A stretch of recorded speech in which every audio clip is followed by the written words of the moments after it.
जय Hind. Science with Priyanka classes में आपका स्वागत है।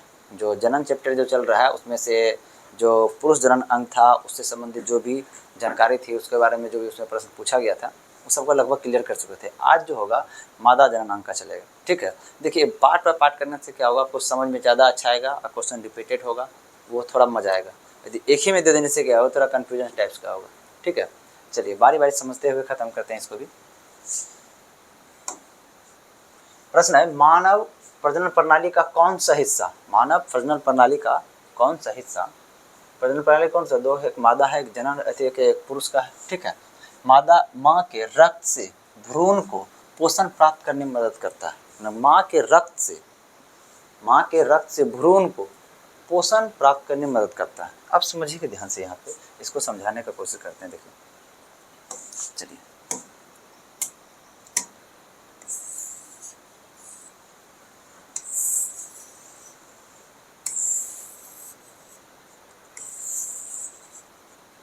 देखिए समझिएगा तो थोड़ा अच्छा रहेगा, हमको भी समझाने में थोड़ा मज़ा आएगा और एक तरह से आपको भी याद ज़्यादा रहेगा। देखिए ध्यान से, ये क्या है, पुरुष जननांग है, ये क्या है, मादा जननांग है। होता है किसी प्रक्रिया, ये जो पुरुष जननांग है, इससे क्या निकलता है, ये शुक्राणु निकलता है। ये शिश्न के द्वारा क्या होता है, ये शुक्राणु निकलता है। यह शुक्राणु क्या करता है, ये वजाइना के माध्यम से कहाँ तक पहुँचता है, ये वजाइना हो गया, ये सर्विक्स हो गया, ये गर्भाशय हो गया, ये फैलोपियन नलिका तक पहुँचता है। कहाँ तक पहुँचता है, ये फैलोपियन नलिका तक पहुँचता है। उसके बाद यह अंडाशय है, यहाँ से अंडाणु जो होता है ये फैलोपियन नलिका के माध्यम से यहाँ तक पहुँचता है। दोनों पहुंचने के बाद क्या होता है, यहाँ एक प्रक्रिया होती है, इसको हम निषेचन कहते हैं। निषेचन प्रक्रिया करने के बाद यह एक जायगोट का निर्माण करता है। किसका निर्माण करता है, जायगोट का निर्माण। देखिए ये शुक्राणु जो हुआ, ध्यान से समझिएगा, शुक्राणु और ये क्या है, अंडाणु जो होता है, ये दोनों क्या करता है, निषेचन करता है। क्या करता है, निषेचन करता है। ठीक है, निषेचन करने के बाद क्या करता है, जायगोट का निर्माण करता है। किसका, जायगोट का निर्माण करता है। इसको हिंदी में क्या कहते हैं, युग्मनज। क्या कहते हैं, युग्मनज। इस युग्मनज का निर्माण करता है। तो युग्मनज निर्माण करने के बाद यह युग्मनज या जायगोट क्या है, एक सिंगल कोशिका। स्टार्टिंग हमारे शरीर के सबसे पहले कुछ बना है, यह जायगोट बना है, एक कोशिका। वही विभाजित होते होते हम लोग का पूरा शरीर का निर्माण हुआ।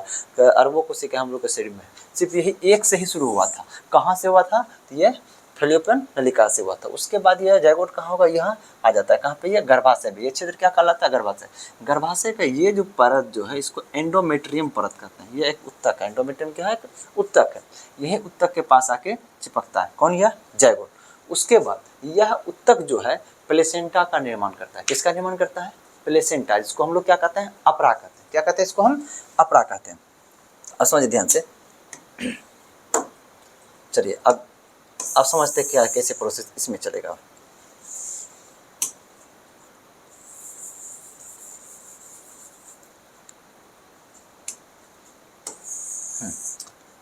अब इस फिगर के माध्यम से समझते हैं क्या चीज़ है।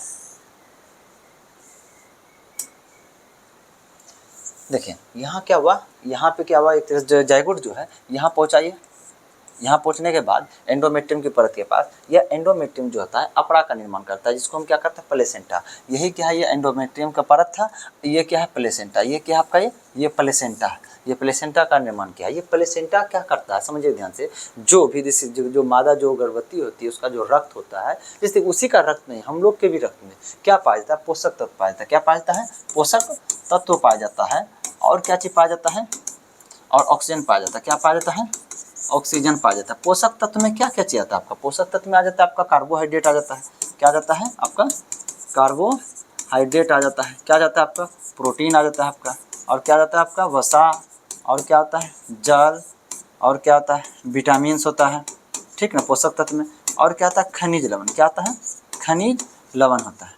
ठीक ना, खनिज लवण मतलब वही हुआ, कैल्शियम हो गया, पोटेशियम हो गया, और उसके बाद आयरन हुआ। ये सब चीज़ क्या है, खनिज लवण के अंतर्गत आता है।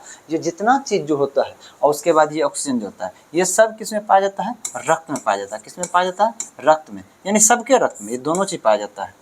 हमारे रक्त में भी है और जो मादा होती है उनके भी रक्त में होता है। ठीक है, तो हम लोग के में तो ऐसा प्रोसेस नहीं होता है। ठीक ना, होता है किसमें, मादाओं में प्रोसेस होता है, ये बच्चे के जन्म का, बच्चे का निर्माण की प्रक्रिया। अब क्या होता है, जैसे देखिए मादा का जो नस जो होता है, इस नस के द्वारा, नस में ही ब्लड स्रावित होते रहता है, रक्त है, जैसे यहाँ से गुजरता है, उसी समय ये प्लेसेंटा क्या करता है, समझिए ध्यान से।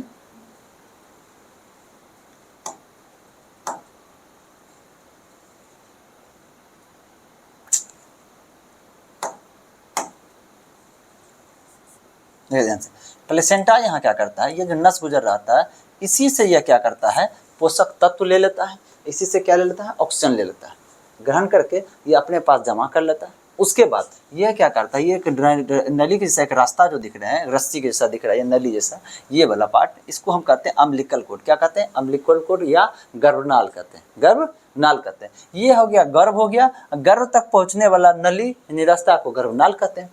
ये क्या करता है, जितना भी जो पोषक तत्व ऑक्सीजन जो होता है इस रास्ते के माध्यम से क्या होता है, यह शिशु तक पहुँचता है। और हमारे ब्लड में ये सब चीज़ कहाँ से आते हैं, पोषक तत्व ऑक्सीजन कहाँ से आते हैं, पोषक तत्व आते हैं हमारे ब्लड में भोजन के द्वारा, और ऑक्सीजन आते हैं श्वसन के द्वारा। ठीक है, इसलिए कहा जाता है, इसका मतलब जो माँ के रक्त में जो भी भोजन खाया हुआ था वो आ रहा है बच्चे में, ऑक्सीजन जितना आ रहा था वो आ रहा है बच्चे में। इसलिए कहता है गर्भाधान अवधि में जो होता है, गर्भावस्था में माँ को हर प्रकार का भोजन, हर पोषक तत्व का जरूरत पड़ता है, क्योंकि उसी के द्वारा ग्रहण किए गए पोषक तत्व का इस्तेमाल क्या होता है, वह बच्चा भी करता है। ठीक है, चलिए अगला क्या चीज है, हाँ वो क्या बोला था, माँ के रक्त से भ्रूण को पोषण प्रदान होता है। तो माँ के रक्त से भ्रूण को जो है ना पोषण प्रदान किससे हुआ, आपका हुआ गर्भनाल से। इसमें प्लेसेंटा है नहीं है, गर्भनाल से जाएगा, क्या हो जाएगा, ये गर्भनाल से होगा, गर्भनाल आंसर हो जाएगा इसमें। ठीक है, चलिए और अगला क्या चीज, अगला क्या है, गर्भाशय। अच्छा देखिए,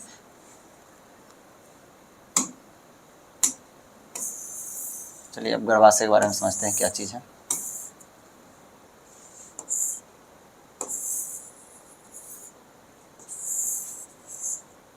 यह जो क्षेत्र है आपका, समझिए ध्यान से, ये है, ये जो है यही गर्भाशय है। ये क्या है, ये गर्भाशय।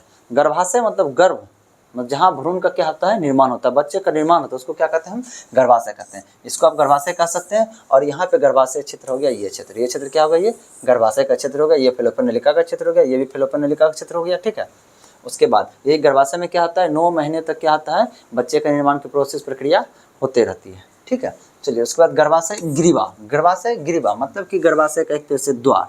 ये क्या हो, देखिए ये क्या है, वजाइना। वजाइना मतलब इसको क्या कहते हैं हम लोग, योनि कहते हैं। ठीक है, ये क्या हो गया, सर्विक्स। ये क्या है, सर्विक्स, इसी को कहते हैं गर्भाशय ग्रीवा। इसी को क्या कहते हैं, सर्विक्स को क्या कहते हैं हम लोग, गर्भाशय ग्रीवा। ये क्या हो गया आपका, गर्भाशय ग्रीवा। और यूटेरस, यूटेरस ये हो गया गर्भाशय। ये क्या हो गया, गर्भाशय। इसका मतलब क्या हो गया कि ये जो सर्विक्स जो होता है, ये स्टार्टिंग कहाँ से होता है, वजाना से, अंत कहाँ होता है, गर्भाशय के पास। और गर्भाशय का स्टार्टिंग कहाँ से होता है, ये सर्विक्स के लास्ट पॉइंट से। ठीक ना, यहाँ से स्टार्टिंग होता है गर्भाशय का। ठीक है, चलिए इसी गर्भाशय देखिए, जब बच्चा जब लगभग 9 महीना का अवधि पूरा हो जाता है, ये जो क्षेत्र आपको दिख रहा है यही है गर्भाशय ग्रीवा। जब 9 महीने की अवधि समाप्त हो जाती है तो प्रसव के दौरान क्या होता है, बच्चा इसी माध्यम से, ग्रीवा के माध्यम से, ये जो सर्विक्स है इसी के माध्यम से, योनि के माध्यम से क्या होता है, ये बाहर बच्चे का निर्माण होकर के वो क्या होता है, बाहर निकलता है। ठीक है, अब देखिए फैलोपियन ट्यूब। फैलोपियन ट्यूब हमको बता दिए, फैलोपियन ट्यूब ये है।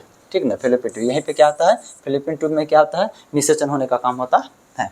चलिए अगला देखते हैं सवाल, अंडा अंडाशय से कोख में किसके माध्यम से जाता, अंडा अंडाशय से। अंडा क्या चीज़ है, हम आपको बताए थे, जो पुरुष में क्या पाया जाता है निषेचन के लिए, यानी अगले पीढ़ी के निर्माण के लिए पुरुष की तरफ से क्या आता है, शुक्राणु आता है। नर की तरफ से क्या आता है, नर की तरफ से आता है शुक्राणु आता है।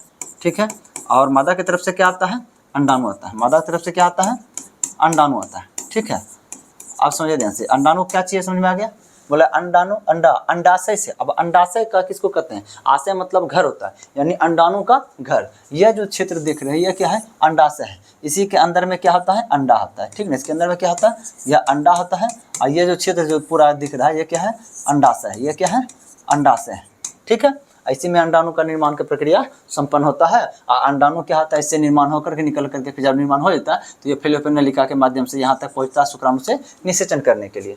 ठीक ना, हाँ बोलता है कि अंडा अंडाशय से कोख में किसके माध्यम से लाया जाता है। कोख मतलब यही हुआ, गर्भाशय को ही कोख कहते हैं। इसको क्या कहते हैं हम, कोख कहते हैं। इसको कोख कहिए या इसको क्या कहिए आप, गर्भाशय कहिए। ठीक ना, तो आप बताइए ये अंडा जो है निर्माण कहाँ हुआ, इस अंडाशय में हुआ है।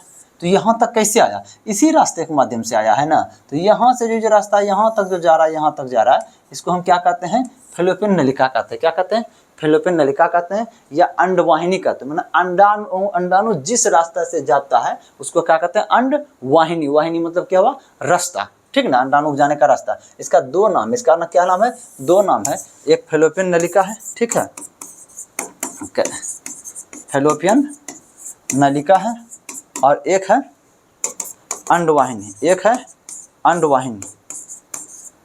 कहीं आपको डिम्ब वाहिनी भी नजर आता है, इसको डिम्ब भी कहते हैं, कहीं आपको डिम्ब वाहिनी भी नजर आता है, नजर आएगा लिखा हुआ, ठीक है, बस याद रखिएगा इसके नाम को। चलिए यहाँ अच्छा डिम्ब वाहिनी ही तो ऑप्शन में है, क्या है ये, डिम्ब वाहिनी। डिम्ब बोलिए, अंडा बोलिए, ठीक ना, ये दोनों क्या है, एक ही चीज़ है, डिम्ब बोलिए या अंडा बोलिए, दोनों एक ही चीज़ है। अब अंडा का जाने का रास्ता है अंडवाहिनी, वही डिम्ब जाने का रास्ता है डिम्ब वाहिनी, दोनों एक ही चीज़ है, खाली नाम बात देखिए, खाली नाम अलग अलग है। इसको क्या कहते हैं, फैलोपियन नलिका कहते हैं, फैलोपियन ट्यूब कहते हैं। चलिए वास्ट, अब देखिए वास्ट डिफेंस क्या थे, वास्ट डिफेंस क्या था, ये क्या था, पुरुषजनन अंग का भाग था। बोले थे कि यह जो वृषण जो होता है, वृषण में शुक्राणु का निर्माण होता है, वृषण में क्या शुक्राणु का निर्माण, इसको निर्माण करने में कौन मदद करता है, टेस्टोस्टेरोन करता है। उसके बाद ये अधिवृषण में जाकर के क्या होता है, परिपक्व होता है, अधिवृषण में क्या होता है, परिपक्व होता है। परिपक्व होने के बाद यही जो ये क्षेत्र ये जो है, ये वास्ट डिफेंस, ये क्या है, वास्ट डिफेंस शुक्रवाहिका। वास्ट डिफेंस मतलब क्या हो गया, शुक्रवाहिका। इसका मतलब क्या होगा, शुक्रवाहिका मतलब शुक्राणु को जाने का रास्ता। जैसे ना ये अंडवाहिका था, अंडाणु को जाने का रास्ता, उसी तरह से शुक्राणु को जाने का रास्ता को शुक्रवाहिका कहते हैं, इसी को इंग्लिश में वास्ट डिफेंस कहते हैं, ठीक है। उसके बाद समझिए ध्यान से, ये हो गया वास्ट डिफेंस। और यहाँ जाने के बाद क्या होता है, उसके बाद इस लिंग के माध्यम से एक तरह से क्या होता है, ये मूत्रमार्ग जो होता है, मूत्रमार्ग के माध्यम से क्या होता है, यह बाहर निकलता है। चलिए गर्भाशय ग्रीवा बता चुके हैं, ये जो सर्विक्स जो होता है इसी को कहते हैं। अब इससे प्रश्न कितना भी कुछ पूछ दे कि हाँ गर्भाशय से पहले क्या आता है, तो गर्भाशय ग्रीवा होता है। गर्भाशय ग्रीवा से पहले क्या आता है, तो वजाइना होता है। वजाइना को क्या कहते हैं, हिंदी में योनि कहते हैं। गर्भाशय ग्रीवा को क्या कहते हैं,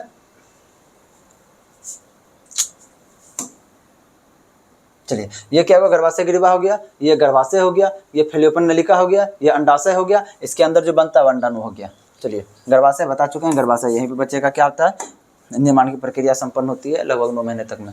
चलिए उस अंग को नाम दे जहां भ्रूण विकसित होता है। भ्रूण विकसित कहाँ होता है, हम आपको क्या बताएं कि जैसे देखिए जो शुक्राणु जो होता है, शुक्राणु इस माध्यम से क्या होता है, गमन करता है, शुक्राणु इस माध्यम करता है, गमन करते हुए शुक्राणु कहाँ तक जाता है, ये फैलोपियन नलिका तक जाता है। और अंडाणु भी यहाँ से निर्माण होकर के अंडाणु कहाँ से आता, कहाँ तक आता है, ये फैलोपियन नलिका होता है। यहाँ निषेचन होने के बाद क्या निर्माण करता है, क्या बनता है, जायगोट बनता है, जिसको युग्मनज कहते हैं। यह जायगोट क्या होता है, या एंडोमेट्रियम की परत जो है इस साइड भी होता है और इस साइड भी होता है, ठीक है। ये एंडोमेट्रियम की परत पे जाके क्या होता है, जायगोट चिपक जाता है, और यहीं से धीरे धीरे क्या होता है, यह एंडोमेट्रियम की परत प्लेसेंटा का निर्माण करता है, और वह क्या करता है, रक्त और क्या करता है, पोषण, रक्त के माध्यम से क्या करता है, पोषण देने का काम करता है इसको। यहीं पे धीरे धीरे क्या होता है, भ्रूण का निर्माण प्रक्रिया शुरू हो जाती है। और जब 9 महीना पूरता है तो उसके बाद क्या होता है, बच्चे क्या होते हैं, ये गर्भाशय होते हुए, सर्विक्स होते हुए, वजाइना होते हुए बच्चा बाहर निकल जाता है।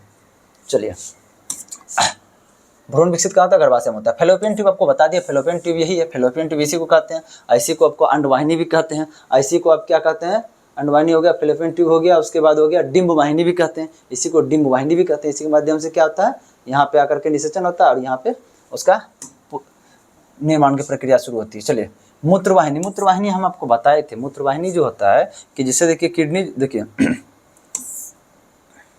जैसे ये किडनी है ना, इसी दोनों साइड की किडनी, जैसे इसमें क्या होता है, ये मूत्रवाहिनी लगा होता है, और उसके बाद यहाँ आकर के ये क्या होता है, ये मूत्राशय में आकर के क्या होता है, मूत्र को एक तरह से जमा करने का काम करता है। ये क्या है, मूत्रवाहिनी होता है, ठीक है।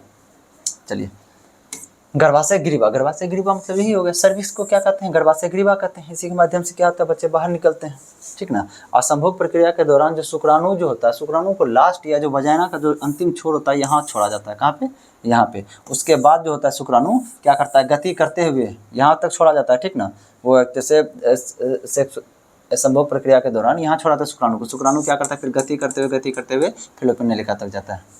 चलिए अगला देखते हैं कि निम्नलिखित में से कौन बढ़ते भ्रूण के लिए पोषक उत्तक का कार्य करता है। बढ़ते भ्रूण, भ्रूण जो कि गर्भाशय के अंदर जो भ्रूण निर्माण हो रहा है, बढ़ रहा है, उसके लिए कौन पोषक उत्तक का कार्य करता है, मतलब कि पोषक पोषण के लिए काम करता है। तो इसका देखिए आंसर इसका हो जाएगा, आप ध्यान दीजिएगा, ये हो जाएगा एंडोस्पर्म। क्या हो जाएगा इसमें, एंडोस्पर्म। एंडोस्पर्म क्या होता है आप समझिएगा ध्यान से, अभी हम जस्ट आपको बताएं। चलिए प्रश्न को अब छोटा कर देते हैं, उसके पहले एंडोस्पर्म क्या है ये समझते हैं। क्या किसी को एंडोस्पर्म को समझते हैं। हम आपको जस्ट अभी बताए थे थोड़ी देर पहले कि जब शुक्राणु इस माध्यम से जो होता है, ये योनि है, योनि ये क्या हो गया, सर्विक्स हो गया, ये गर्भाशय हुआ जैसे, और उससे ये क्या हो गया, अंडाशय हो गया, ये अंडाणु हो गया, ये क्या हो गया, फैलोपियन नलिका, ये क्या हो गया, फैलोपियन नलिका। हम आपको बताए थे जब शुक्राणु यहाँ पहुँचता है, शुक्राणु यहाँ पहुँचता है, अंडाणु भी क्या होता है इस माध्यम से, फैलोपियन नलिका के माध्यम से यहाँ पहुँचता है, निषेचन होता है, निषेचन होने के बाद जो जाइगोट बनता है वह जाइगोट क्या होता है, ये एंडोमेट्रियम की परत पे आकर के जमा आ जाता है। अब उसके बाद यही एंडोमेट्रियम की परत क्या करता है, अपरा का निर्माण करता है, यानी प्लेसेंटा का निर्माण करता है। वह प्लेसेंटा क्या करता है, इस जाइगोट को क्या करता है, पोषण देने का काम करता है, भ्रूण को पोषण देने का काम करता है। यह जब तक बच्चे क्या आता है पूर्ण रूप से जन बन करके एक तरह से प्रसव के द्वारा बाहर नहीं निकल जाता, तब तक क्या करता है, यह पोषण देने का काम करता है। कौन, प्लेसेंटा।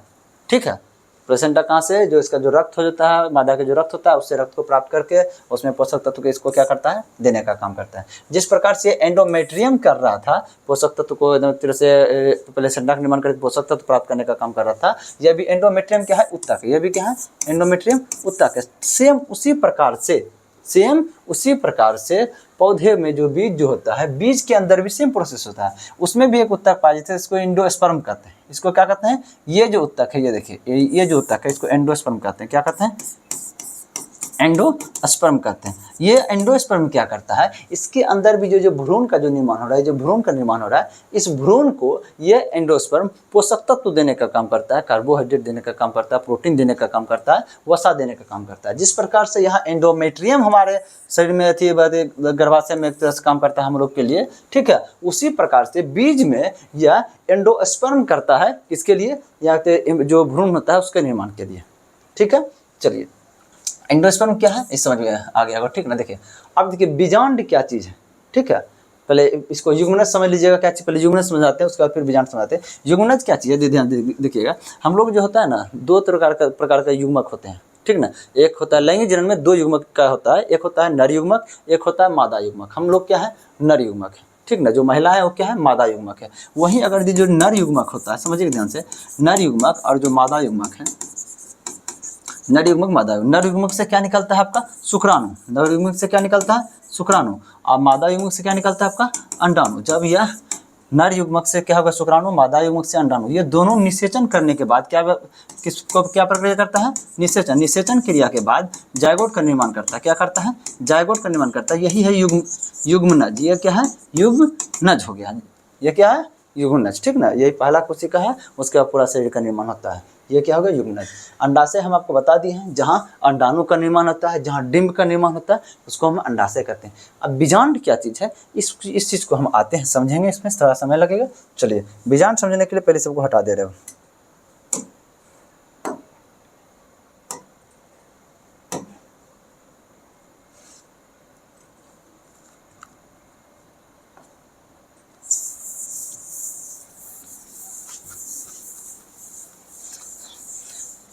बीजांड समझने के लिए फूलों में निषेचन के बारे में समझेंगे। फूलों में किस प्रकार से निषेचन होता है उसको एकदम बड़ी बारीकी से और आराम से अच्छे से समझेंगे।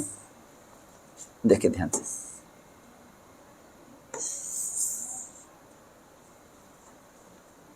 समझिए ध्यान से। यह क्या है, एक फूल है। क्या है, एक फूल है। इसमें जो होता है, ये जो हरा वाला जो दिख रहा है, इसको कहते हैं बाह्य दलपुंज। क्या कहते हैं इसको हम, बाह्य दलपुंज, ठीक ना। जो बाहर में उसको क्या कहेंगे, बाह्य दलपुंज। और ये जो लाल जैसा है, इसको हम कहते हैं दलपुंज। इसको क्या कहते हैं, लाल जैसा दलपुंज। कोई भी फूल लीजिएगा, ठीक ना, ये दलपुंज को, बाह्य दलपुंज क्या करता है, सहारा देने का काम करता है, ठीक ना। एक अंदर से क्या करता है, एक मजबूती प्रदान करने का काम करता है। कौन, यह बाह्य दलपुंज। यदि कोई भी पुष्प लीजिएगा ना, उसमें लगभग समय एक चीज आपको दिख जाएगा। उसके बाद यह पुष्प में जो होता है, यह निषेचन ही करवाता है। पौधे में जो निषेचन करने का काम यह पुष्प का ही होता है, ठीक ना। ये कैसे करता है, इस बात को समझिएगा। हम लोग में भी क्या था, हम लोग के निषेचन प्रक्रिया में क्या था, एक मादा था, एक नर था, ठीक ना। इसमें भी नर और मादा होता है। इसके भी निषेचन में क्या होता है, क्या होता है, निषेचन के लिए क्या चीज होता है, एक नर का जरूरत पड़ता है और एक मादा पार्ट का जरूरत पड़ता है। इसका जो नर जो पार्ट होता है, नर पार्ट कौन सा है, ये जो पीला जैसा जो गया हुआ है, ये तीन गो है ना, पीला जैसा, इधर से भी इधर से भी पीला जैसा जो है, ये है नर भाग। क्या है, नर भाग है। इसको हम लोग क्या कहते हैं, पुमांग। क्या कहते हैं हम लोग, पुमांग कहते हैं, ठीक ना। और उसके बाद यह जो ये हरा वाला है, यहाँ से लेकर के जो सीधे गया है, इसको क्या कहते हैं हम लोग, जायांग। या क्या है, मादा भाग है। ये क्या है, जायांग है, ठीक है। आप समझिएगा ध्यान से, ये पुमांग और जायांग में जो है, देखिएगा ध्यान से, ये पुमांग जो होता है, पुमांग में क्या क्या चीज पाया जाता है, देखिए ध्यान से। पहला, ये जो पुमांग जो होता है, ये जो पीला से लाइन अप गया, ये है तंतु। ये क्या है, तंतु है, क्या पाया जाता है? एक तंतु। और उसके बाद यहाँ जाने के बाद ये देख रहे हैं एक तरह से गोल जैसा जो है, पीला ऐसा गोल जैसा, उसको कहते हैं परागकोश। क्या कहते हैं उसको हम? परागकोश। अब परागकोश के जो है ना अंदर में, इसके अंदर में इसको जब तोड़िएगा तो उसके अंदर में पाया जाता है, क्या पाया जाता है? परागकण पाया जाता है। सॉरी परागकोश पे ही पाया जाता है परागकण, परागकोश के अंदर, हाँ नहीं परागकोश के अंदर ही पाया जाता है, ठीक ना। परागकोश के अंदर क्या पाया जाता है आपका? परागकण पाया जाता है। क्या हो गया? परागकोश के अंदर क्या पाया जाता है? परागकण पाया जाता है, ठीक है। क्या क्या पाया जाए? पुमांग भाग में क्या हो गया? तंतु, परागकोश और परागकण। अगर जायांग भाग में आते हैं, मादा में क्या क्या पाया जाता है? ये जो क्षेत्र है इसका, इसको क्या कहते हैं हम लोग? अंडाशय। इसको क्या कहते हैं हम लोग? अंडाशय।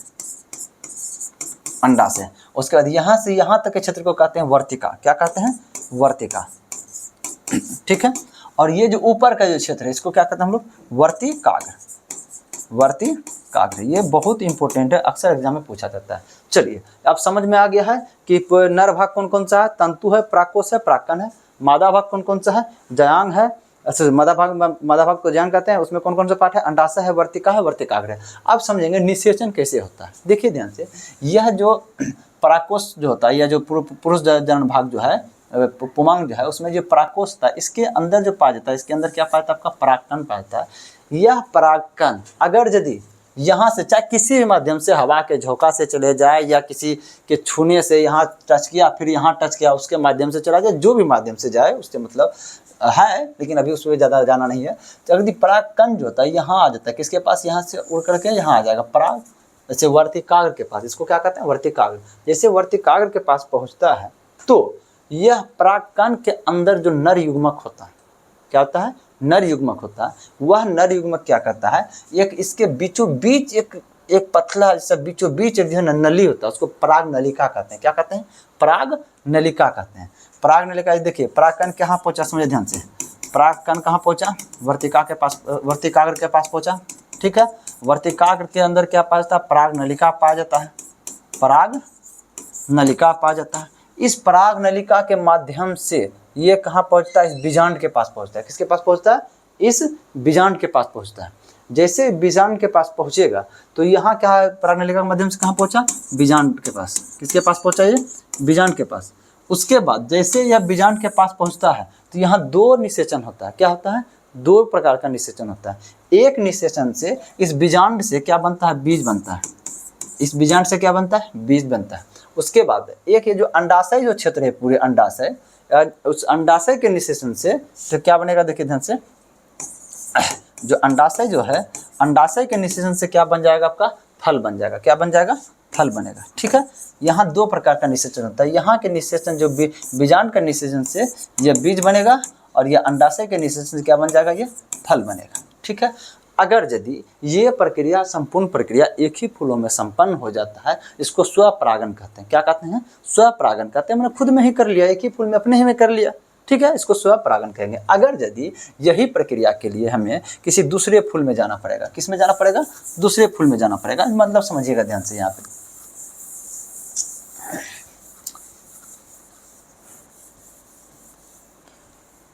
दूसरे फूल में जाने का मतलब क्या चीज़ है?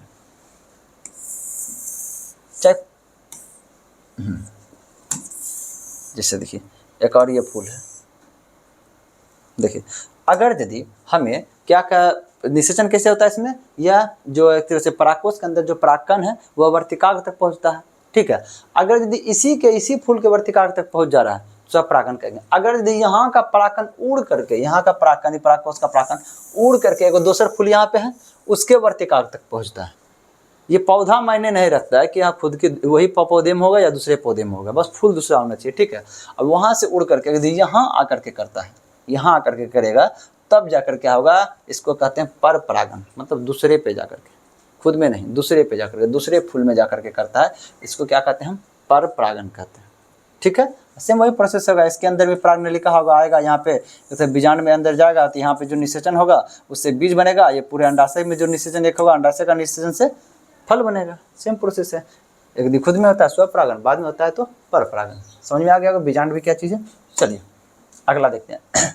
अंडा अंडाशय से कोख में किसके माध्यम से जाता है? आपको बताए थे, यह जो अंडा जो है, यह अंडा जो है इस अंडाशय से किसके माध्यम से? ये कोख है, कैसे जा रहा है? ऐसे करके जा रहा है, यही रास्ता से ना। इसको फ्लोएम नलिका कहते हैं या डिम्ब वाहिनी कहते हैं। तो बात ये तो हो गया एक बार। चलिए अगला देखते हैं। बढ़ते भ्रूण के धारण। बढ़ते भ्रूण, भ्रूण कहाँ बढ़ता है? यहाँ पे बढ़ता है, गर्भाशय में। भ्रूण कहाँ बढ़ता है? गर्भाशय में। जब निषेचन प्रक्रिया होती है फ्लोएम नलिका में, तो जाइगोट यहाँ आ जाता है, यहीं पे बढ़ना शुरू हो जाता है। तो कहाँ बढ़ता है? गर्भाशय में। धारण और पोषण के लिए, मतलब इसके पोषण के लिए, यहाँ पे धारण के लिए और पोषण के लिए हर महीने मादा प्रजनन प्रणाली का कौन सा हिस्सा अपने आप को तैयार करता है? हर महीने, प्रत्येक महीने मादा प्रजनन का, ये क्या मादा प्रजनन का? वजाइना क्या है? मादा प्रजनन अंग का भाग है। सर्विक्स क्या है? मादा प्रजनन अंग का भाग है। यूटेरस क्या है? ये गर्भाशय क्या है? मादा प्रजनन अंग का भाग है। ये अंडाशय क्या है? मादा प्रजनन का भाग है। फ्लोएम नलिका क्या है? मादा प्रजनन अंग का भाग है। ये सब क्या है? मादा प्रजनन अंग का भाग है। तो मतलब कौन सा इस सब में से जितना भी आपको दिख रहा है, वजाइना दिख रहा है, सर्विक्स दिख रहा है, यूटेरस दिख रहा है, ओवरी दिख रहा है और फ्लोएम नलिका दिख रहा है, कौन है जो कि हर महीने खुद को तैयार करता है? देखिए हर महीने खुद को तैयार करने का काम गर्भाशय का होता है। अक्सर देखते हैं जितना गर्भाधान अवधि समय जितना बढ़ते जाता है, तो क्या होता है कि ये जो है ना, रुकिए,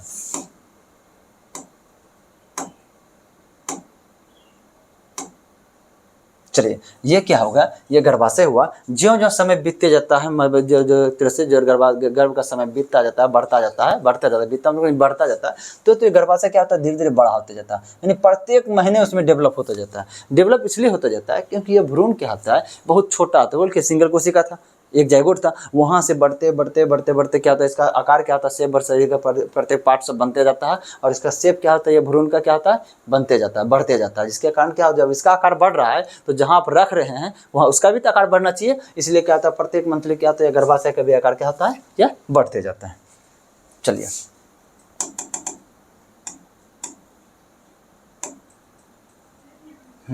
तो कौन क्या चीज बढ़ेगा? तो हिस्सा अपने आप को तैयार करता है, या गर्भाशय तैयार करता है। गर्भाशय ग्रीवा हम आपको बता दिए। ये जो है सर्विक्स है, इसी को क्या कहते हैं हम? गर्भाशय ग्रीवा। इसको क्या कहते हैं? गर्भाशय ग्रीवा। देखिए बार बार रिपीट होने से आपके माइंड में सेट होगा, पूछता है यहीं से है, बार बार हम इसलिए रिपीट करते हैं, आपके माइंड में सेट हो जाएगा, याद रह जाएगा। गर्भाशय ग्रीवा, ये वजाइना मतलब क्या हो गया? योनि हो गया। हम भी जब तैयारी कर रहे थे इस चीज़ को लेकर के, तो हमको अक्सर ये वजाइना अलग, योनि अलग लगता था। इसलिए कुछ पॉइंट है उसको याद कीजिएगा। याद कब होता है? जब बार बार आपका रिपीट होते जाएगा तो याद होते चला जाएगा। ठीक। यूटेरस मतलब क्या हो गया? यूटेरस मतलब क्या होता है? गर्भाशय। यूटेरस मतलब क्या होता है आपका? ये गर्भाशय है, यहीं पे क्या होता है? भ्रूण का निर्माण होता है। ये क्या होगा? अंडाशय, इसी के अंदर अंडाणु पाया जाता है। अंडाशय बता दिया, अंडाशय क्या है? इसी के अंदर क्या होता है? अंडाणु बनता है। ठीक है। योनि क्या है? योनि क्या है? ये वजाइना क्या है? स्टार्टिंग क्या होता है? मादा जनन का स्टार्टिंग यहाँ कहाँ से होता है? योनि से होता है। ठीक ना। चलिए आकार शेप का योनि से स्टार्टिंग कहा जाता है। ठीक ना। लेकिन प्राथमिक अगर यदि अंग बोला जाए, निषेचन के आधार पर एक तरह से मादा जनन का प्राथमिक अंग होता है ये आपका अंडाणु हो जाता है। जैसे क्या होता है? पुरुषों में क्या होता है? शुक्राणु होता है। उस अंग को नाम दे जहाँ भ्रूण विकसित होता है। बताए भी तुरंत अंडाशय हो जाएगा, सॉरी गर्भाशय हो जाएगा। जहाँ भ्रूण विकसित है गर्भाशय हो जाएगा। ये तो हो चुका है। पार्थेनाकोपी को किसके रूप में परिभाषित किया? देखिए पार्थेनाकोपी हम अभी आपको क्या बोलते थे? जो भी होता है निषेचन कैसे हो रहा था? एक शुक्राणु होता था, ठीक है, और एक क्या होता था? अंडाणु होता था। और शुक्राणु अंडाणु दोनों मिलकर क्या करता था? निषेचन करता था। हाँ, निषेचन करने के बाद क्या होता है? नए जीव का निर्माण बोलिए या जाइगोट बोलिए, है जाइगोट बोलिए, नए जीव का निर्माण होता था। लेकिन ये पार्थेनाकोपी में क्या होता है कि सिर्फ अंडाणु ही बिना निषेचन के नए जीव का निर्माण करता है। ठीक ना। ये निषेचन की प्रक्रिया नहीं होगी, बिना सिर्फ अंडाणु बिना निषेचन की प्रक्रिया के नए जीव का निर्माण कर देता है। शुक्राणु का मदद नहीं लेता है। ठीक ना। उसको देखिए क्या होता है? निषेचन के बिना फलों का विकास। ठीक है। जब बोटनी पढ़ाएंगे तो उसमें संपूर्ण रूप से इसका व्याख्या करेंगे, अभी थोड़ा समझ लीजिए। मादाओं में अंडाणु उत्पादन की प्रक्रिया को क्या कहते हैं? अंडाणु उत्पादन की प्रक्रिया मतलब अंड जनन। और शुक्राणु उत्पादन की प्रक्रिया शुक्र जनन। देखिए जो शुक्राणु का जो निर्माण होता था, तो शुक्राणु को क्या होता है? शुक्राणु एक शुक्र जनक नलिकाएं थी। ठीक ना। वहाँ क्या था? शुक्राणु का निर्माण हो रहा था, तो उसको शुक्र जनन कहते हैं। अब जो अंडाणु का जो निर्माण हो रहा है, ये अंडाशय है, अंडाशय के अंदर जो अंडाणु का निर्माण की प्रक्रिया चल रहा है, उसको क्या कहते हैं? हम अंड जनन कहेंगे। क्या कहेंगे? अंड जनन कहेंगे। अब देखिए रजो दर्शन कैशोर और ऋतुस्राव क्या है, इस चीज को हम समझते हैं। चलिए देखिए बहुत अच्छे समझिएगा, एग्जाम में बहुत बार इस चीज को लेकर पूछा जाता है। और थोड़ा कन्फ्यूजन जो भी होगा ना, यदि समय यदि देते हैं तो लगभग हम कन्फ्यूजन हर कुछ हम दूर करते चले जाएंगे। और समझने पे ध्यान दीजिएगा।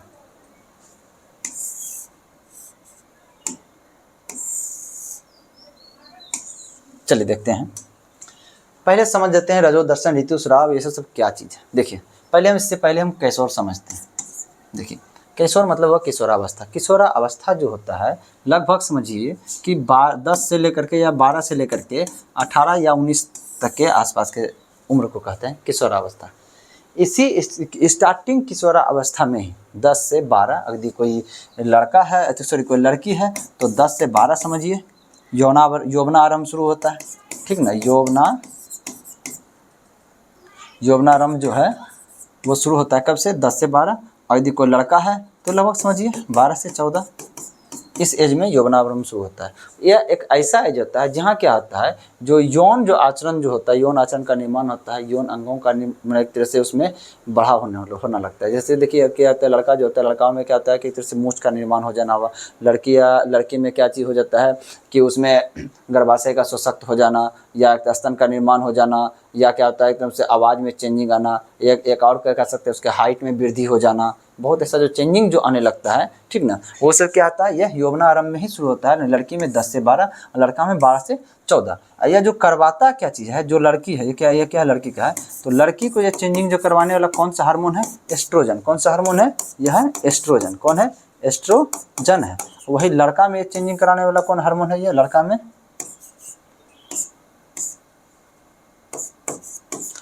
में चेंजिंग कराने वाला कौन हार्मोन है, टेस्टोस्टेरोन। कौन सा हार्मोन है, टेस्टोस्टेरोन। ये चेंजिंग जो आता है, इसी चेंजिंग को एक तरह से कहते हैं यौवनारंभ कहते हैं, ठीक है। ये किशोर अवस्था कितना होता है, 12 से लेकर के या 10 से लेकर कह सकते हैं 18 से कहिए, लगभग एवरेज एक तरह से माना जाता है, ठीक। लेकिन आपका एनसीईआरटी जो है, एनसीईआरटी में दिया गया है 13 से लेकर के 18 या 19 तक, 13 से लेकर के 18 या 19 तक। चलिए अब समझते हैं इसमें क्या होता है, यौवनारंभ के समय क्या चीज़ होता है, ध्यान दीजिएगा।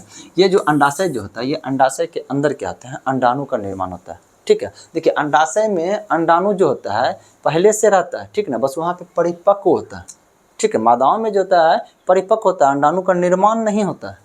निर्माण क्या होता है, बचपन से ही रहता है इसमें अंडाणु, ठीक है। उसको परिपक्व किया जाता है निषेचन के लिए। लेकिन हम लोग में क्या होता है, जो लड़का होता है उसमें क्या आता है, शुक्राणु का निर्माण होता है और परिपक्व भी होता है। बोले थे वृषण में निर्माण होता है, अधिवृषण में परिपक्व होता है, लेकिन इसमें ऐसा कोई बात नहीं, इसमें निर्माण पहले से रहता है, बस ये परिपक्व होता है निषेचन करने के लिए तैयार होता है, ठीक है।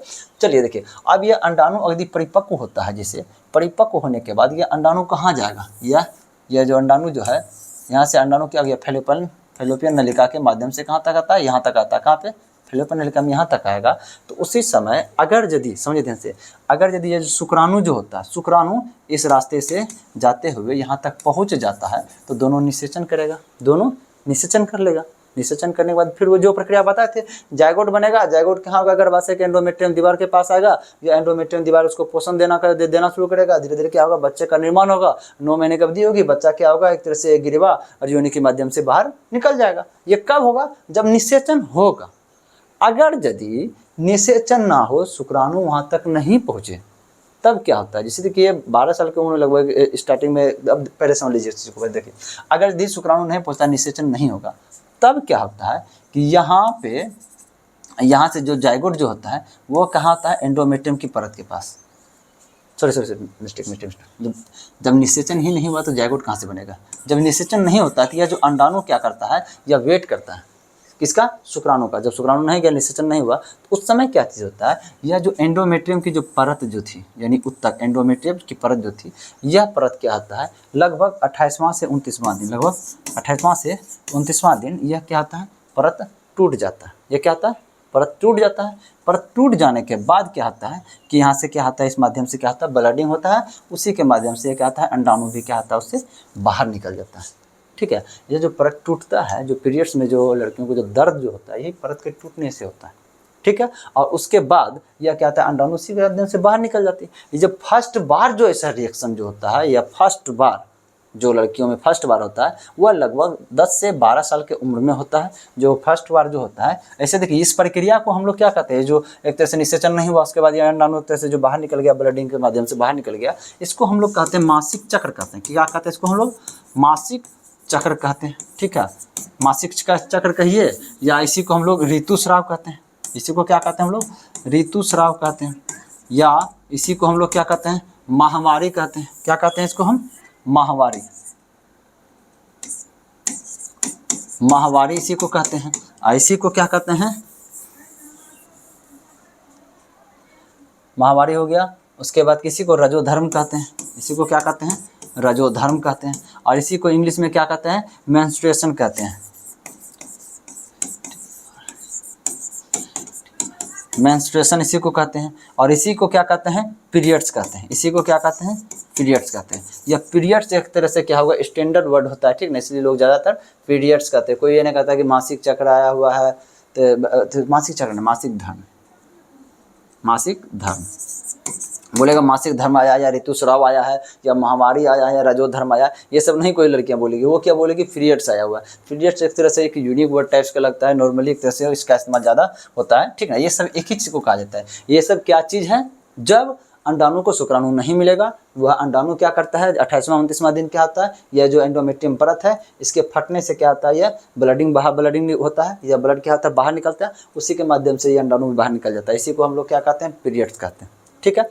अब यह जो फर्स्ट बार ऐसी घटना जब हुई थी, फर्स्ट बार जब अंडाणु परिपक्व होकर के निकलने की प्रक्रिया हुआ था, फर्स्ट बार जो ये ब्लडिंग प्रक्रिया हुआ था, फर्स्ट बार ये जो मासिक हुआ था, इसको हम लोग कहते हैं मेनार्की। इसको क्या कहते हैं हम लोग, मेनार्की। क्या कहते हैं इसको हम, मेनार्की। यह क्या होता है, लगभग यह 12 वर्ष के एज में, 10 या 12 साल के एज में लड़कियों के साथ ऐसा होता है, ठीक ना। इस मेनार्की को क्या कहते हैं, रजो दर्शन, रजो दर्शन। देखिए अब रजो दर्शन मतलब क्या होता है, रजो मतलब हो गया रजो धर्म, रजो मतलब रजो धर्म यानी मासिक हो गया, ये प्रोसेस हुआ। अब दर्शन मतलब दिखना हुआ, यानी मासिक धर्म जो होता है पहली बार जो दिखना होता है, उसी को रजो दर्शन कहते हैं या मेनार्की कहते हैं, ठीक है। चलिए रजो दर्शन समझ में आ गया है, ऋतुस्राव भी समझ में आ गया है, ठीक है, केशवर भी समझ में आ गया। अंड जनन आपको बता दे रहे हैं। अंड जनन क्या करता है, समझिए ध्यान से।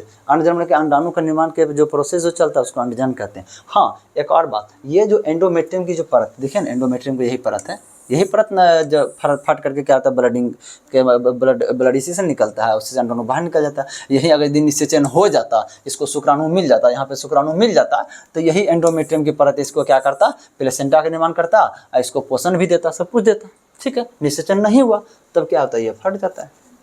चलिए अगला है निषेचित अंडा, मतलब जब निषेचन हो चुका है, यानी इसको क्या हुआ, यहाँ पे जो फैलोपियन नलिका है इसके पास इधर से शुक्राणु भी पहुंच चुका है, इधर से अंडाणु भी पहुंच चुका है, यहाँ जाइगोट भी बन चुका है, मतलब जाइगोट बन चुका है, इसका मतलब वो क्या कहलाएगा, निषेचित अंडा। जाइगोट जो होता है वही निषेचित अंडा हुआ, ठीक है। निषेचित अंडा, अंड युग्मनज, युग्मनज वही हुआ, जाइगोट युग्मनज। डाइस में प्रत्यारोपित होता है, कहाँ आकर के प्रत्यारोपित होगा, तो जैसे यहाँ जो जाइगोट जो बनता है, यह आकर के क्या होता है, ये जो एंडोमेट्रियम की जो परत होती है यहीं पे आकर के प्रत्यारोपित होता है। यह गर्भाशय है, ये क्षेत्र किसका है, गर्भाशय का क्षेत्र है, गर्भाशय में ही पाया जाता है एंडोमेट्रियम का परत, ठीक ना। तो गर्भाशय में प्रत्यारोपित होगा, ये आंसर हो जाएगा। गर्भाशय ग्रीना नहीं ग्रीवा, गर्भाशय ग्रीवा हो गया, ये हो गया, ये गर्भाशय ग्रीवा हो गया। योनि जो हो गया, ये वजाइना को ही क्या कहता है, योनि पाठ हो गया ये, ठीक है। उसके बाद अंडाशय, अंडाशय यहाँ जो अंडाशय है जिसमें अंडाणु बन रहा है। चलिए अगला देखते हैं कि उस अंग का नाम दे जहाँ भ्रूण का विकसित होता है। भ्रूण का विकास कहाँ होता है, ये यहाँ पे होता है। भ्रूण का विकास कहाँ होता है, ये आपका गर्भाशय में होता है।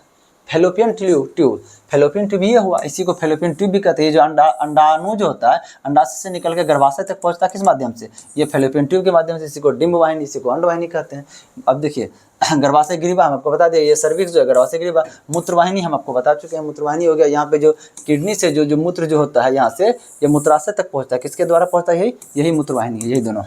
चलिए अगला देखते हैं कि महिलाओं में यौवन की शुरुआत किससे होती है। महिलाओं में यौवन की शुरुआत किशोरावस्था से होती है। हम आपको बोले थे कि लगभग 12 से लेकर के 18-19 साल की उम्र को किशोरावस्था कहते हैं। एनसीईआरटी आपको 13 से 18 कहता है, लगभग एवरेज समझिए 12 से 18-19 साल की उम्र को किशोरावस्था कहते हैं। इसी किशोरावस्था में क्या होता है, यौवनारंभ शुरू होता है। गुप्तांगों में क्या होता है, जो बाल का निर्माण होना शुरू होता है, और उसके बाद क्या होता है, अंडाणु का निर्माण प्रोसेस होना शुरू हो जाता है। निर्माण नहीं, अंडाणु का परिपक्व होना शुरू होता है। मासिक चक्र लड़कियों में आता है, फर्स्ट बार इसी अवस्था में आता है, ठीक है। उसके आवाज़ में चेंजिंग आता है, उसके हाइट में चेंजिंग आएगा, और उसका क्या स्तन में उभार आएगा, उसका गर्भाशय जो है, फैलोपियन नलिका जो है, योनि जो है, सब में भी विकास होगा। ये सब चीज़ कौन सा हार्मोन आपको कराता है, या महिला जो होता है ये एस्ट्रोजन कराता है। महिलाओं में ऐसा सब चीज़ जो होता है, यौवनारंभ में जो होता है, स्टार्टिंग जो सब कुछ कराता है वो एस्ट्रोजन कराता है। और पुरुष में वही सब चीज़, पुरुष के जो गुप्तांगों को बाल होना, मुँह छाना, ठीक ना, तो ये सब चीज़ का कौन चेंजिंग करवाता है आपका ये करवाता है आपका टेस्टोस्टेरोन करता है। टेस्टोस्टेरोन हार्मोन क्या करता है, शुक्राणु को निर्माण करने के लिए, शुक्राणु को निर्माण करवाता है कौन, टेस्टोस्टेरोन हार्मोन। अब देखिए रजोनिवृत्ति क्या चीज़ है, अब समझिएगा ध्यान से, हम अभी तुरंत आपको बताएं एक चीज़ कि जैसे देखिए, हाँ हम अभी क्या बताएं, जो फर्स्ट बार जो हुआ था ये मासिक धर्म जो फर्स्ट बार चला था, पीरियड्स फर्स्ट बार जो हुआ था उसको मेनार्की या जो दर्शन कहे थे, ठीक ना। हाँ यह क्या होता है, ये फर्स्ट बार हुआ। और सबसे लास्ट बार कब होता है, सबसे लास्ट बार होता है लगभग देखिए होता है कि किसी का हेल्थ पे निर्भर करता है, किसी का 45 साल के बाद जो है ना 45 वर्ष में ही यह मासिक धर्म आना क्या होता है, बंद हो जाता है, पीरियड्स आना बंद होता है। किसी का 50 साल में पीरियड्स आना बंद होता है, किसी का 52 साल में पीरियड्स आना बंद होगा।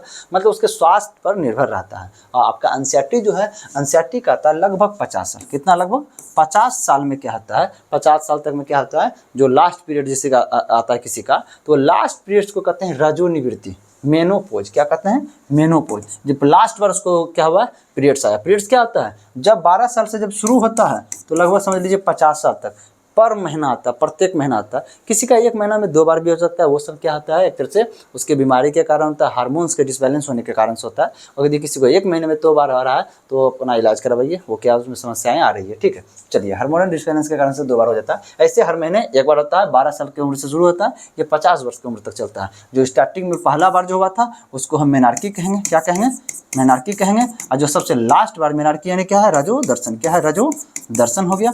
आगे अगर जो लास्ट बार जो हम करते हैं ये इसको क्या कहते हैं हम लोग, मेनोपोज कहेंगे। क्या कहेंगे, मेनोपोज कहेंगे। और इसी को क्या कहते हैं, रजोनिवृत्ति, रजोनिवृत्ति कहते हैं। जो लास्ट बार होता है उसको रजोनिवृत्ति कहेंगे। और स्टार्टिंग में जो होता है उसको रजो दर्शन कहेंगे। इसको इंग्लिश में मेनार्की, इसको मेनोपोज कहते हैं। बहुत बार एग्जाम में इससे पूछा गया है।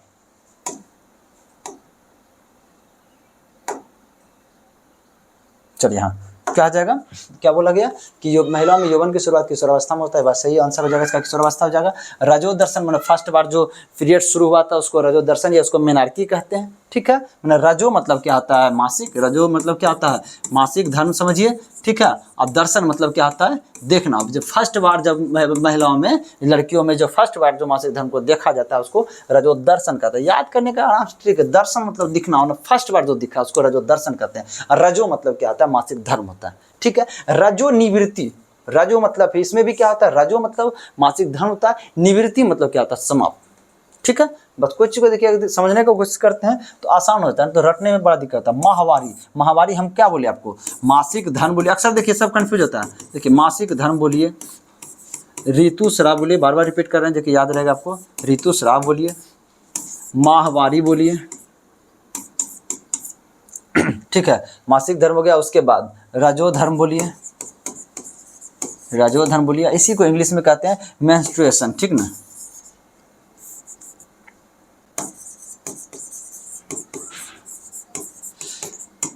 मेंस्ट्रुएशन बोलिए, इसी को क्या कहता है, पीरियड्स, ठीक है। ये सब क्या चीज़ है, एक ही चीज़ है। आप देखिए, हाँ अगर यही चीज़, ये जो एक तरह से सबका सब एक ही चीज़ को कहते हैं, ठीक ना। हाँ, ये जो महीना भर जो टोटल प्रोसेस जो चलता है, 1 महीना तक जो प्रोसेस चलता है, इसको हम कहते हैं जैसे कि मासिक धर्म, इसको कह दीजिए महीना तक पूरा जो प्रोसेस, सब प्रोसेस को समझते हैं पूरे महीने को, इसको हम कहते हैं मासिक चक्र। इसको क्या कहते हैं हम, मासिक चक्र। और ये जो मासिक धर्म, ऋतुस्राव, ये सब जो चीज़ होता है, जब ब्लडिंग शुरू होता है ना, जो ब्लडिंग शुरू हुआ वो कितना दिन तक ब्लडिंग चलेगा, उसको ये सब कहते हैं, ये सब उसको कहते हैं।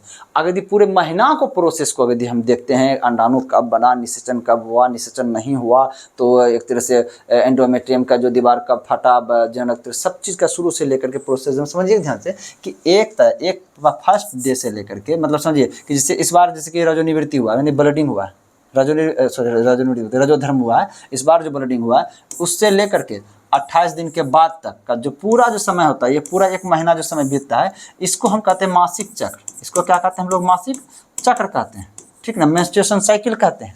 लेकिन अगर यदि से देखिए उसके 1 महीना पूरे बाद जो ब्लडिंग जो शुरू होता है, वह ब्लडिंग लगभग कितना दिन होता है, लगभग समझ लीजिए 3 से 5 दिन होता है, ठीक है। एनसीईआरटी आपको कहता है 3 से 5 दिन। ऐसे ऑप्शन हर जगह आपको 2 से 6 जैसे भी रहता है, ठीक ना। 3 से 5 दिन आपका ब्लडिंग जो होता है, उसी को कहते हैं मासिक धर्म, ऋतुस्राव, माहवारी, रजो धर्म, मेंस्ट्रुएशन, पीरियड्स। वही 3 से 5 दिन को कहते हैं ये सब चीज़। और पूरे महीने के प्रोसेस को कहते हैं हम मासिक चक्र कहते हैं, ठीक है।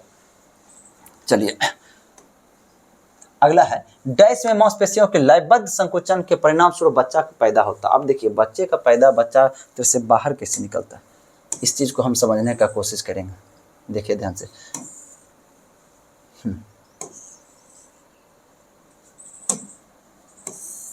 चलिए कुछ हार्मोन्स के बारे में हम यहाँ समझना चाहेंगे। ये क्या चीज़, कोई भी हार्मोन्स क्या चीज़ करता है, नहीं करता है। जैसे देखिए, यह गर्भाशय के अंदर जो बच्चा जो पल रहा है, इसको पलने में सबसे ज़्यादा योगदान किसका होता है? आपका प्रोजेस्टेरोन हार्मोन का। किसका हार्मोन होता है? प्रोजेस्टेरोन का। समझिए ध्यान से, प्रोजेस्टेरोन क्या करता है? स्टेरोन, देखिए ध्यान से, प्रोजेस्टेरोन हार्मोन क्या करता है? इस बच्चे का जो इसका जो गर्भावस्था है, इसको बनाए रखता है। इसके अंदर जो भी कुछ समस्याएं होगा, उसका देख रेख कौन करता है? आपका प्रोजेस्टेरोन हार्मोन करता है, ठीक ना। यह क्या होता है? प्रोजेस्टेरोन का हार्मोन गर्भाधान समय बहुत अधिक होता है। अब देखिए, यह प्रोजेस्टेरोन का यदि पावर कम जाएगा, ये प्रोजेस्टेरोन का पावर यदि कम जाता है, तो यह क्या होगा? बच्चा क्या होगा? ग्रीवा के माध्यम से यह बाहर निकलेगा, ठीक है। और यह क्या करता है? यह जो दीवार, जो गर्भाशय की दीवार जो होता है, उसको संकुचित नहीं होने देता है। संकुचित या प्रोजेस्टेरोन नहीं होने देता। संकुचित मतलब समझिएगा ध्यान से, कोई भी चीज़ फैला हुआ है, उसको यदि टाइट कर दीजिएगा, उसके आकार को पुशअप करना। जैसे देखिए, एक तरह समझ लीजिए एक बोतल है, जैसे यह अगर ये प्लास्टिक का बोतल होता है, ठीक है, इसके ठेपी को हम खोल देंगे, ठीक है। ये ठेपी खुला हुआ है, इसका मतलब समझ लीजिए ग्रीवा है। ये ठेपी खुला हुआ है, इसका समझिए ग्रीवा है। अगर यदि हम इसको इस टाइप से जब प्रेशर देंगे अंदर के पानी को, वह पानी क्या होगा? वो बाहर निकलेगा। इस ठेपी के माध्यम से क्या होगा? है कोई प्लास्टिक बोतल है? नहीं, अच्छा है। तो जैसे देख लीजिए कि जैसे समझ लीजिए कि ये गर्भाशय का क्षेत्र है, ठीक है। और ये जो क्या है? ग्रीवा है। यही क्या है? एक तरह से बॉल्व ग्रीवा है। अगर यदि हम यहाँ से प्रेशर देंगे और इसमें उपस्थित जो जल होगा, वो क्या होगा? इस माध्यम से बाहर निकलेगा कि नहीं? ठीक है। इसको प्रेशर देना मतलब हुआ उसको संकुचित करना, ठीक है। यदि प्रेशर नहीं दे रहे हैं तो संकुचित नहीं कर रहे हैं, ठीक है। यह जो होता है, यह प्रोजेस्टेरोन जो होता है, इस दीवार को संकुचित नहीं होने देता है। जब संकुचित होगा तब ना एक तरह से पानी इधर निकलेगा। उसी प्रकार से गर्भाशय में होता है, यह संकुचित होगा तो यह बच्चा क्या होगा? ग्रीवा से बाहर, ग्रीवा पे प्रेशर होगा, ग्रीवा क्या होगा? ग्रीवा फैलेगा और यहाँ से बच्चा क्या होगा? बाहर निकलेगा। यही प्रोसेस चलता है। देखिए, ग्रीवा से क्या होगा? यहाँ गर्भाशय, ये बच्चा कहाँ है अभी? ये गर्भाशय में है। यहाँ से क्या होगा? इसका संकुचन होगा, प्रेशर होगा, तो ग्रीवा क्या होगा? फैलेगा। इस माध्यम से क्या होगा? बच्चा योनि के माध्यम से फिर क्या होगा? बाहर निकल जाएगा। सिंपल प्रोसेस चलेगा। अब संकुचित होगा तब ना, यही संकुचन को नहीं होने देता है। कौन? ये प्रोजेस्टेरोन, ठीक है। इसका मतलब गर्भावस्था के लिए बहुत फायदेमंद है प्रोजेस्टेरोन, ठीक है।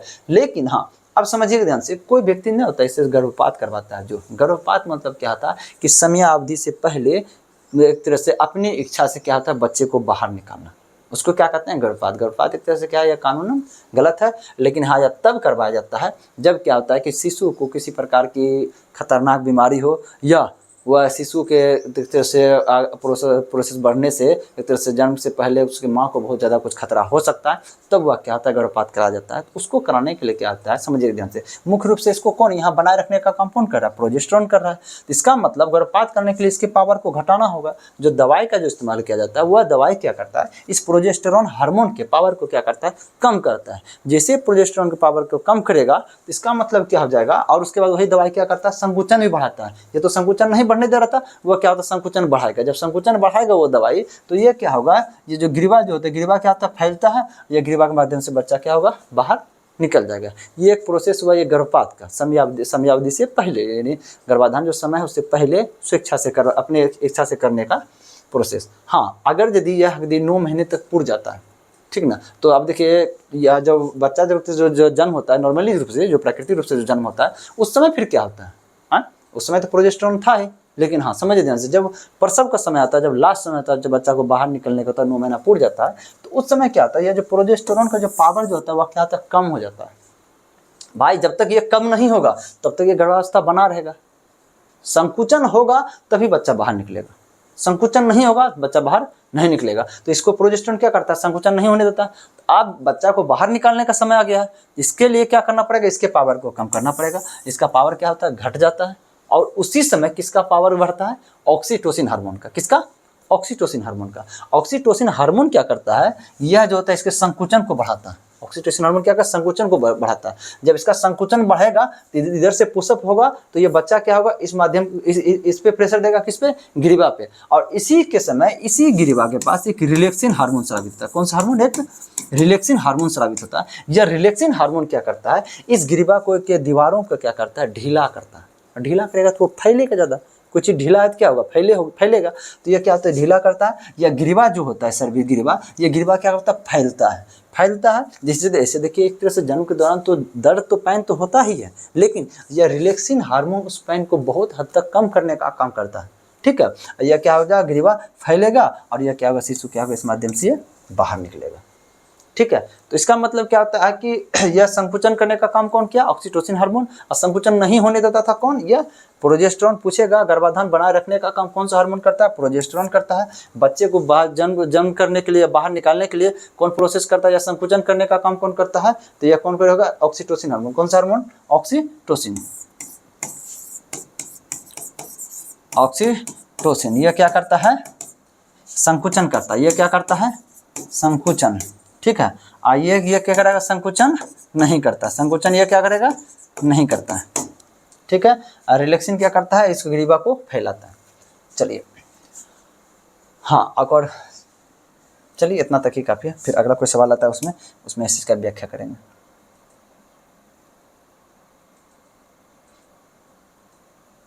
चलिए, क्या सवाल था, मांसपेशी संकुचन कौन था, ये क्या हो जाएगा आपका, लयबद्ध संकुचन के परिणाम से बच्चा पैदा होता है। डैश में मांसपेशियों के लयबद्ध संकुचन से के परिणाम स्वरूप बच्चा, कहाँ पे, ठीक ना, देखिए ध्यान से, कहाँ होता है, तो गर्भाशय में। तो गर्भाशय में ही ना होता है संकुचन, कहाँ हो रहा है, ये गर्भाशय में ही हो रहा है ना, इसी में, ये जो गर्भाशय है इसी में ना हो रहा है संकुचन।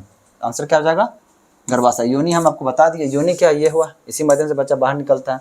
डिम्ब वाहिनी बता दिए, अंडाणु को क्या होता है, ये अंडाणु का क्या होता है, यहाँ फेलोपियन नलिका तक पहुँचता है, ये डिम्ब वाहिनी के माध्यम से, अंडवाहिनी के माध्यम से फेलोपियन नलिका उसी को कहते हैं गर्भाशय गिरवा। क्या हो गया, ये गर्भाशय गिरवा हो गया। चलिए, अब यहाँ से एक और चीज़ हम क्लियर करना चाहते हैं, तो यहाँ से एक और चीज़ क्लियर करते हैं, जिससे देखिए ये बच्चा निर्माण हो गया, बच्चा क्या हुआ, जन्म हो गया।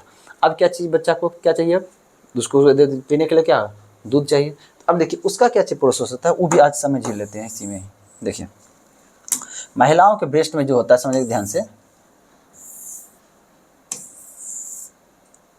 ठीक ना, ये क्या हो गया, ये स्तन है। ठीक है, महिलाओं के स्तन में जो होता है, दूध का निर्माण का प्रक्रिया कौन करता है, प्रोलेक्टिन हार्मोन। दूध का निर्माण, प्रो मतलब प्रोडक्ट, मतलब क्या होता है, एक तरह से बनाना, ठीक ना। लेक्टिन मतलब क्या होता है, लेक्टिन कौन है, दूध का एक तरह से क्या है, ये अथी है, कार्बोहाइड्रेट है।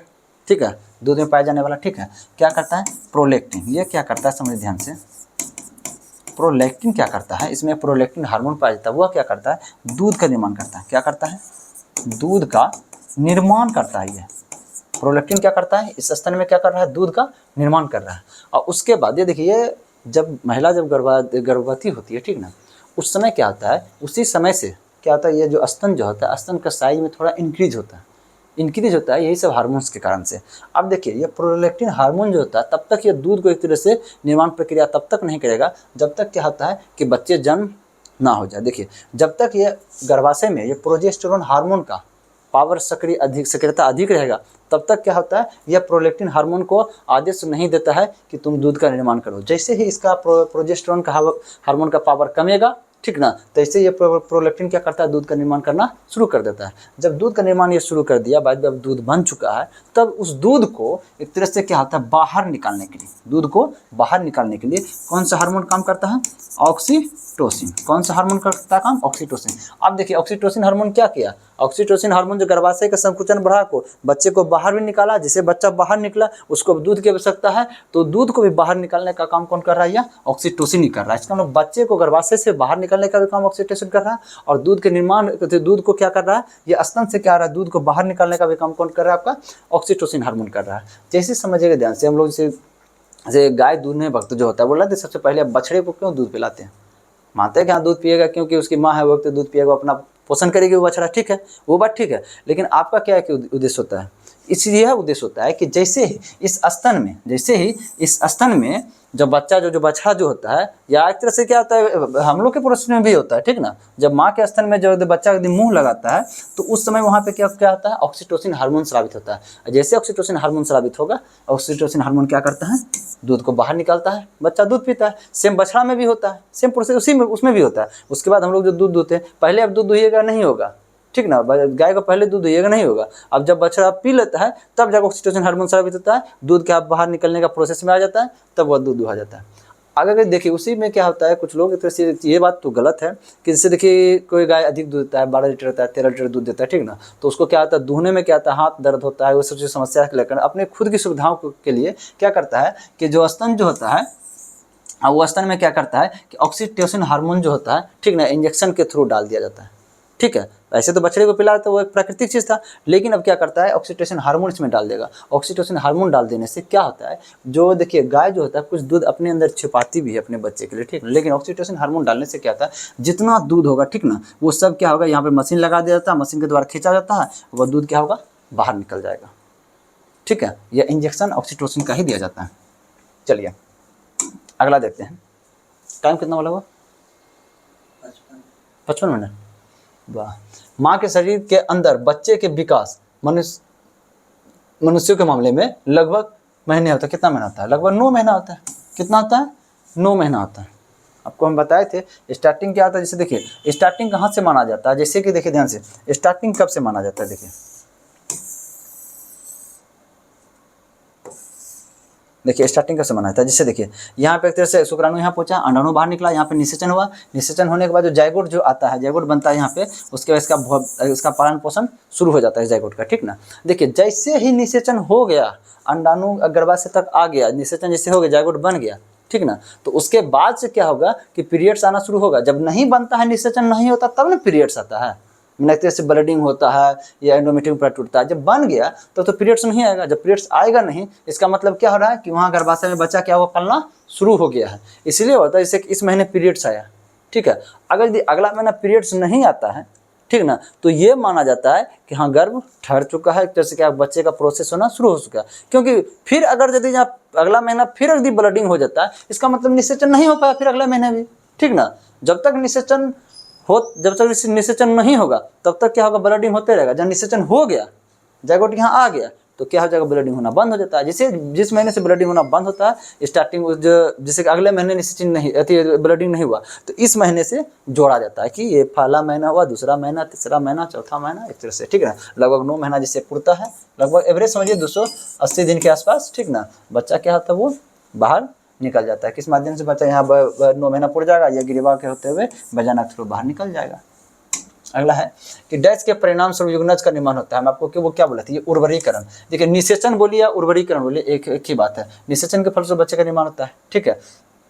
श्वेत मतलब क्या होगा, एक तरफ पसीना, ठीक ना। श्वेत ग्रंथि भी होता है, वह ग्रंथि क्या करता है, पसीना शरीर से बाहर निकालने का काम करता है। इससे क्या फायदा होता है, शरीर के टेम्परेचर को मेंटेन किया जाता है। शरीर का टेम्परेचर कितना है, जैसे 37 डिग्री सी है ना, यदि टेम्परेचर है, अगर यदि यह टेम्परेचर क्या होता है, बढ़ जाता है, क्या होता है, टेम्परेचर बढ़ जाएगा, तो क्या करता है, पसीना क्या करता है, शरीर की सतह पे आ जाता है पानी के रूप में, ठीक है। उसके बाद जो हवा लगता है, तो उसके बाद फिर क्या करता है, वो बॉडी को ठंडा करता है, फिर मेंटेन करता है 37 डिग्री से लाने। जिससे बढ़ेगा तो इसको फिर किस पे ला देगा, फिर 37 डिग्री सी पे ला देगा, ठीक ना।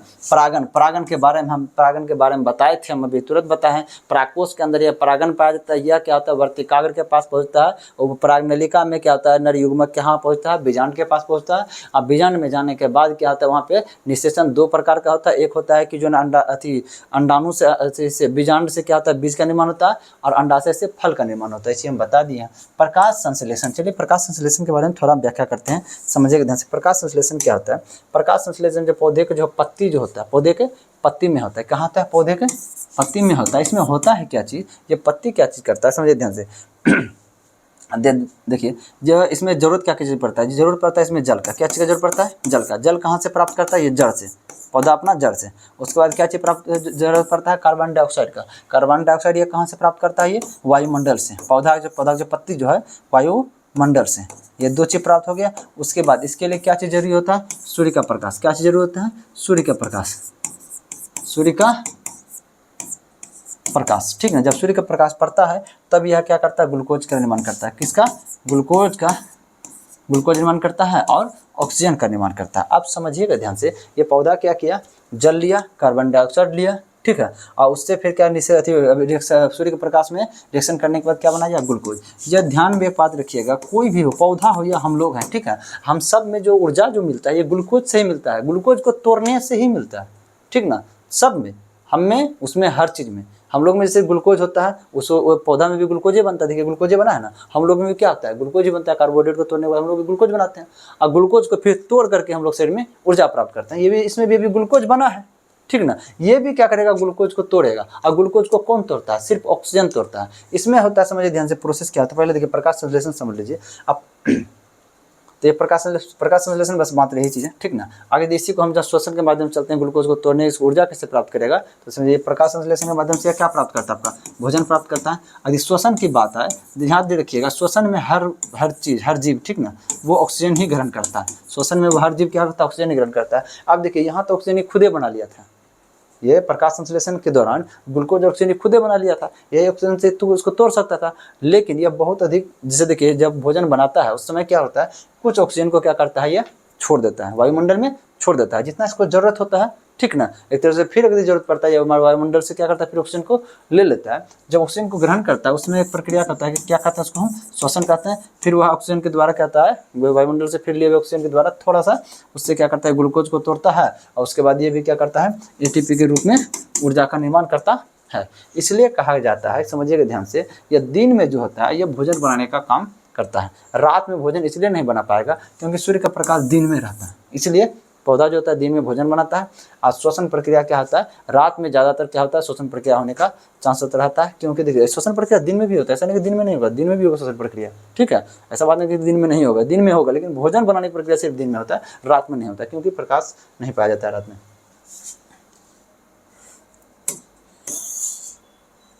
और जब चैप्टर इसका चलेगा, प्रकाश संश्लेषण चैप्टर आगे चलेगा, ठीक ना, तो उसमें इसका संपूर्ण व्याख्या करेंगे।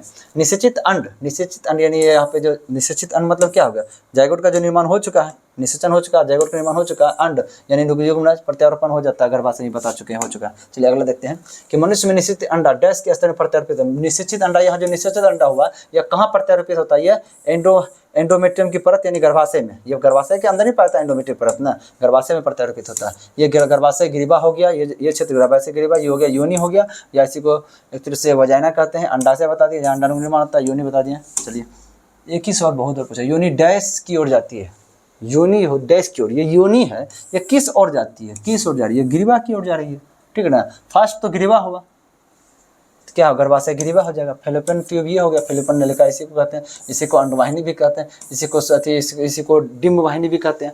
और जब इसका होता है नसबंदी जब होता है, नसबंदी के दौरान क्या होता है, यही फेलोपियन नलिका को ही यहाँ से काट करके बांध देता है। काट करके बांध देने से क्या होता है, बाद इधर से शुक्राणु चला भी आया यहाँ तक, ठीक है।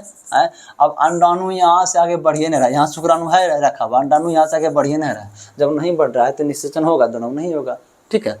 तो इसका मतलब क्या होता है, निषेचन नहीं होगा तो क्या होगा, फिर ये लौट के नीचे चला आएगा, बाद में यहाँ खत्म हो जाता है, लौट के नहीं आएगा, ये शुक्राणु खत्म हो जाएगा, और वहाँ क्या होगा, निषेचन प्रक्रिया नहीं होगा, तो बेबी का निर्माण नहीं होगा, ठीक ना। अंडवाहिका मतलब इसी को कहते हैं अंडवाहिका, गर्भाशय बता चुके हैं।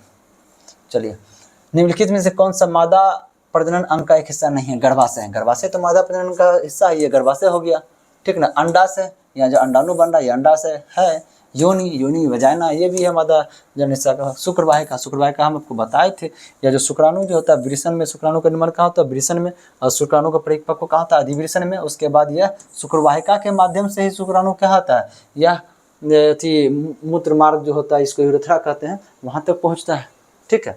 चलिए इसमें एक हिस्सा नहीं, कौन है, मादा प्रजनन अंग का एक हिस्सा नहीं है, कौन नहीं है, तो शुक्राणु क्या आंसर हो जाएगा, आंसर क्या हो जाएगा, शुक्राणु। अगला देखिए, अंड को अंडाशय से गर्भाशय तक किसके द्वारा ले जाया जाता है, ये हो चुका है।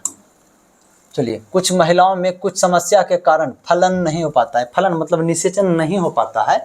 ऐसी स्थिति में फलन के लिए ताजे निकले हुए अंडे और शुक्राणुओं को शरीर से बाहर कुछ घंटों तक एक साथ रखा जाता है, उसे डैश कहा जाता है।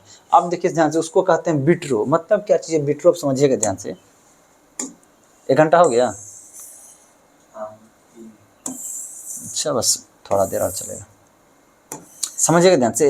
देखिए क्या चीज़, क्या प्रोसेस एक होता है, जैसे देखिए कि ये अंडा शुक्राणु इधर से जाता है, यहाँ तक पहुँचा, अंडाणु यहाँ तक पहुँचा, और यहाँ क्या होता है, निषेचन होता है, ठीक। उसके बाद जायगोट बनता है, शिशु का निर्माण प्रक्रिया गर्भाशय में होता है।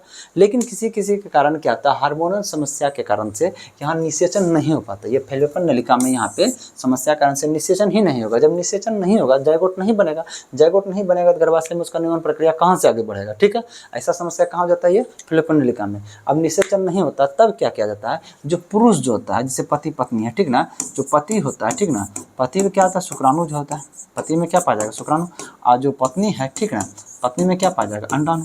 तो ये दोनों क्या करता है कि अपना शुक्राणु, ये अपने अंडाणु को, पुरुष में जो प्राप्त जो शुक्राणु है, वो शुक्राणु को निकाल करके, ठीक है, शुक्राणु को अलग निकाल करके बाहर किसी प्रकनली में, प्रयोगशाला में ऐसा किया जाता है, प्रयोगशाला में शुक्राणु को बाहर निकाला जाता है, मादा के अंडाशय से अंडाणु को क्या करता है, बाहर निकाल दिया जाता है। निकाल करके क्या करेगा, उसको क्या करेगा, निषेचन करेगा। कहाँ पे, प्रकनली में निषेचन करेगा, ठीक है, प्रयोगशाला में जाकर के निषेचन करने के बाद वह जब जायगोट बनता है, उस जायगोट को क्या करेगा, एक तरह से यहाँ पर आकर के अध्यारोपित कर देगा। कहाँ पे, गर्भाशय में। क्या कि यहाँ पे जायगोट नहीं बन पा रहा था, निषेचन नहीं हो पा रहा था, तो उसको बाहर निकाल के ही एक तरह से उसको प्रयोगशाला में जायगोट बना दिया। अब जायगोट को कहाँ दे दिया, गर्भाशय में। जब जायगोट गर्भाशय को मिल गया तो उसी जायगोट से शिशु का निर्माण कर लेगा। इसको हम क्या कहते हैं, इन विट्रो फर्टिलाइजेशन कहते हैं। ये विट्रो दिया गया सिर्फ, इसको कहते हैं in vitro fertilization. In vitro fertilization, ठीक ना। इन विट्रो फर्टिलाइजेशन का मतलब क्या होगा, इन मतलब क्या होगा, समझ लीजिए। में विट्रो मतलब होता है कांच का बर्तन, कांच का बर्तन, ठीक है। अब फर्टिलाइजेशन मतलब क्या होता है, निषेचन। फर्टिलाइजेशन मतलब क्या होता है, निषेचन। इसका मतलब क्या, कांच के बर्तन में निषेचन। जहाँ फैलोपियन नलिका में हो रहा था वहाँ कांच का बर्तन में होगा, प्रयोगशाला में कांच के बर्तन में होता है सब कुछ है। तो कांच के बर्तन में निषेचन हुआ। अब निषेचन में जायगोट बना, जायगोट को यहाँ दे दिया गया, ठीक है। एक ये प्रोसेस होता है, ठीक, इन विट्रो फर्टिलाइजेशन, ठीक है। चलिए, अब फलन, फलन मतलब होता है निषेचन। शाक्य प्रजनन, शाक्य प्रजनन समझ लीजिए, कायिक प्रजनन बोलिए, ठीक ना। एक पौधा जो तना जो होता है, एक तना में ना कलम लगाना होता है, प्रति सब में आम सबका भी कलम लगता है, जो बगैर सबका कलम लगता है, वो सब क्या शाक्य प्रजनन हुआ। इसके बारे में बताएंगे। ये पुनर्जन्म जो है, जब चलेगा बोट में चलेगा, उसमें कहते हैं पुनर्जन्म। पुनर्जन्म मतलब क्या होता है, जैसे कि प्लेनेरिया होता है, प्लेनेरिया को बीचों बीच से काट दीजिएगा ना, फिर दो प्लेनेरिया हो जाएगा, फिर उसको काटिएगा, फिर उससे भी दो हो जाएगा, वो चलना शुरू कर देता है। इसमें यूट्यूब पे एक वीडियो भी उसका बहुत अच्छा लगता है देखने में, ठीक ना। तो इसमें क्या होता है, इसका कोशिका विभाजन की क्षमता बहुत अधिक होती है, सबसे हाईली इसी का होता है कोशिका विभाजन की क्षमता, तुरंत अपने दूसरे शरीर का निर्माण कर लेता है कटिंग होने के बाद, ठीक है। चलिए, क्या है, आईवीएफ। हाँ, एक और इसमें समझिएगा, ये जो आईवीएफ होता है, इसका एक और देखते सुने होंगे आप, सेरोगेट मदर सुने होंगे। सेरोगेट मदर का मतलब क्या होता है, भाड़े पे ली गई माँ। वो कैसे होता है, समझिएगा ध्यान से। जैसे इसमें क्या हुआ रहा था कि यहाँ पे इसमें निषेचन नहीं हो रहा था, ठीक ना, जिसका आईवीएफ का मदद दिया। आईवीएफ में क्या होता है, पति अपना शुक्राणु, पत्नी अपना अंडाणु दे करके क्या करता है कि, लेकिन हाँ, ये जो प्रोसेस लेकिन तब फिर भी हो रहा था, तो जो जायगोट बन रहा था वहाँ किसके गर्भाशय में दिया जा रहा था, ये जो पत्नी जो थी इसकी, ये पत्नी के गर्भाशय का इस्तेमाल किया जा रहा था, पत्नी के गर्भाशय का इस्तेमाल किया जा रहा था। किसका, इस प्रक्रिया के दौरान जो बना जायगोट उसका, ठीक है। एक बात बताइए, अगर पत्नी का जो शुक्राणु था, पत्नी का अंडाणु था, उसको एक तरह से जो है, इसी को टेस्ट ट्यूब बेबी कहते हैं। इन विट्रो फर्टिलाइजेशन को ही टेस्ट ट्यूब बेबी कहते हैं, ठीक ना।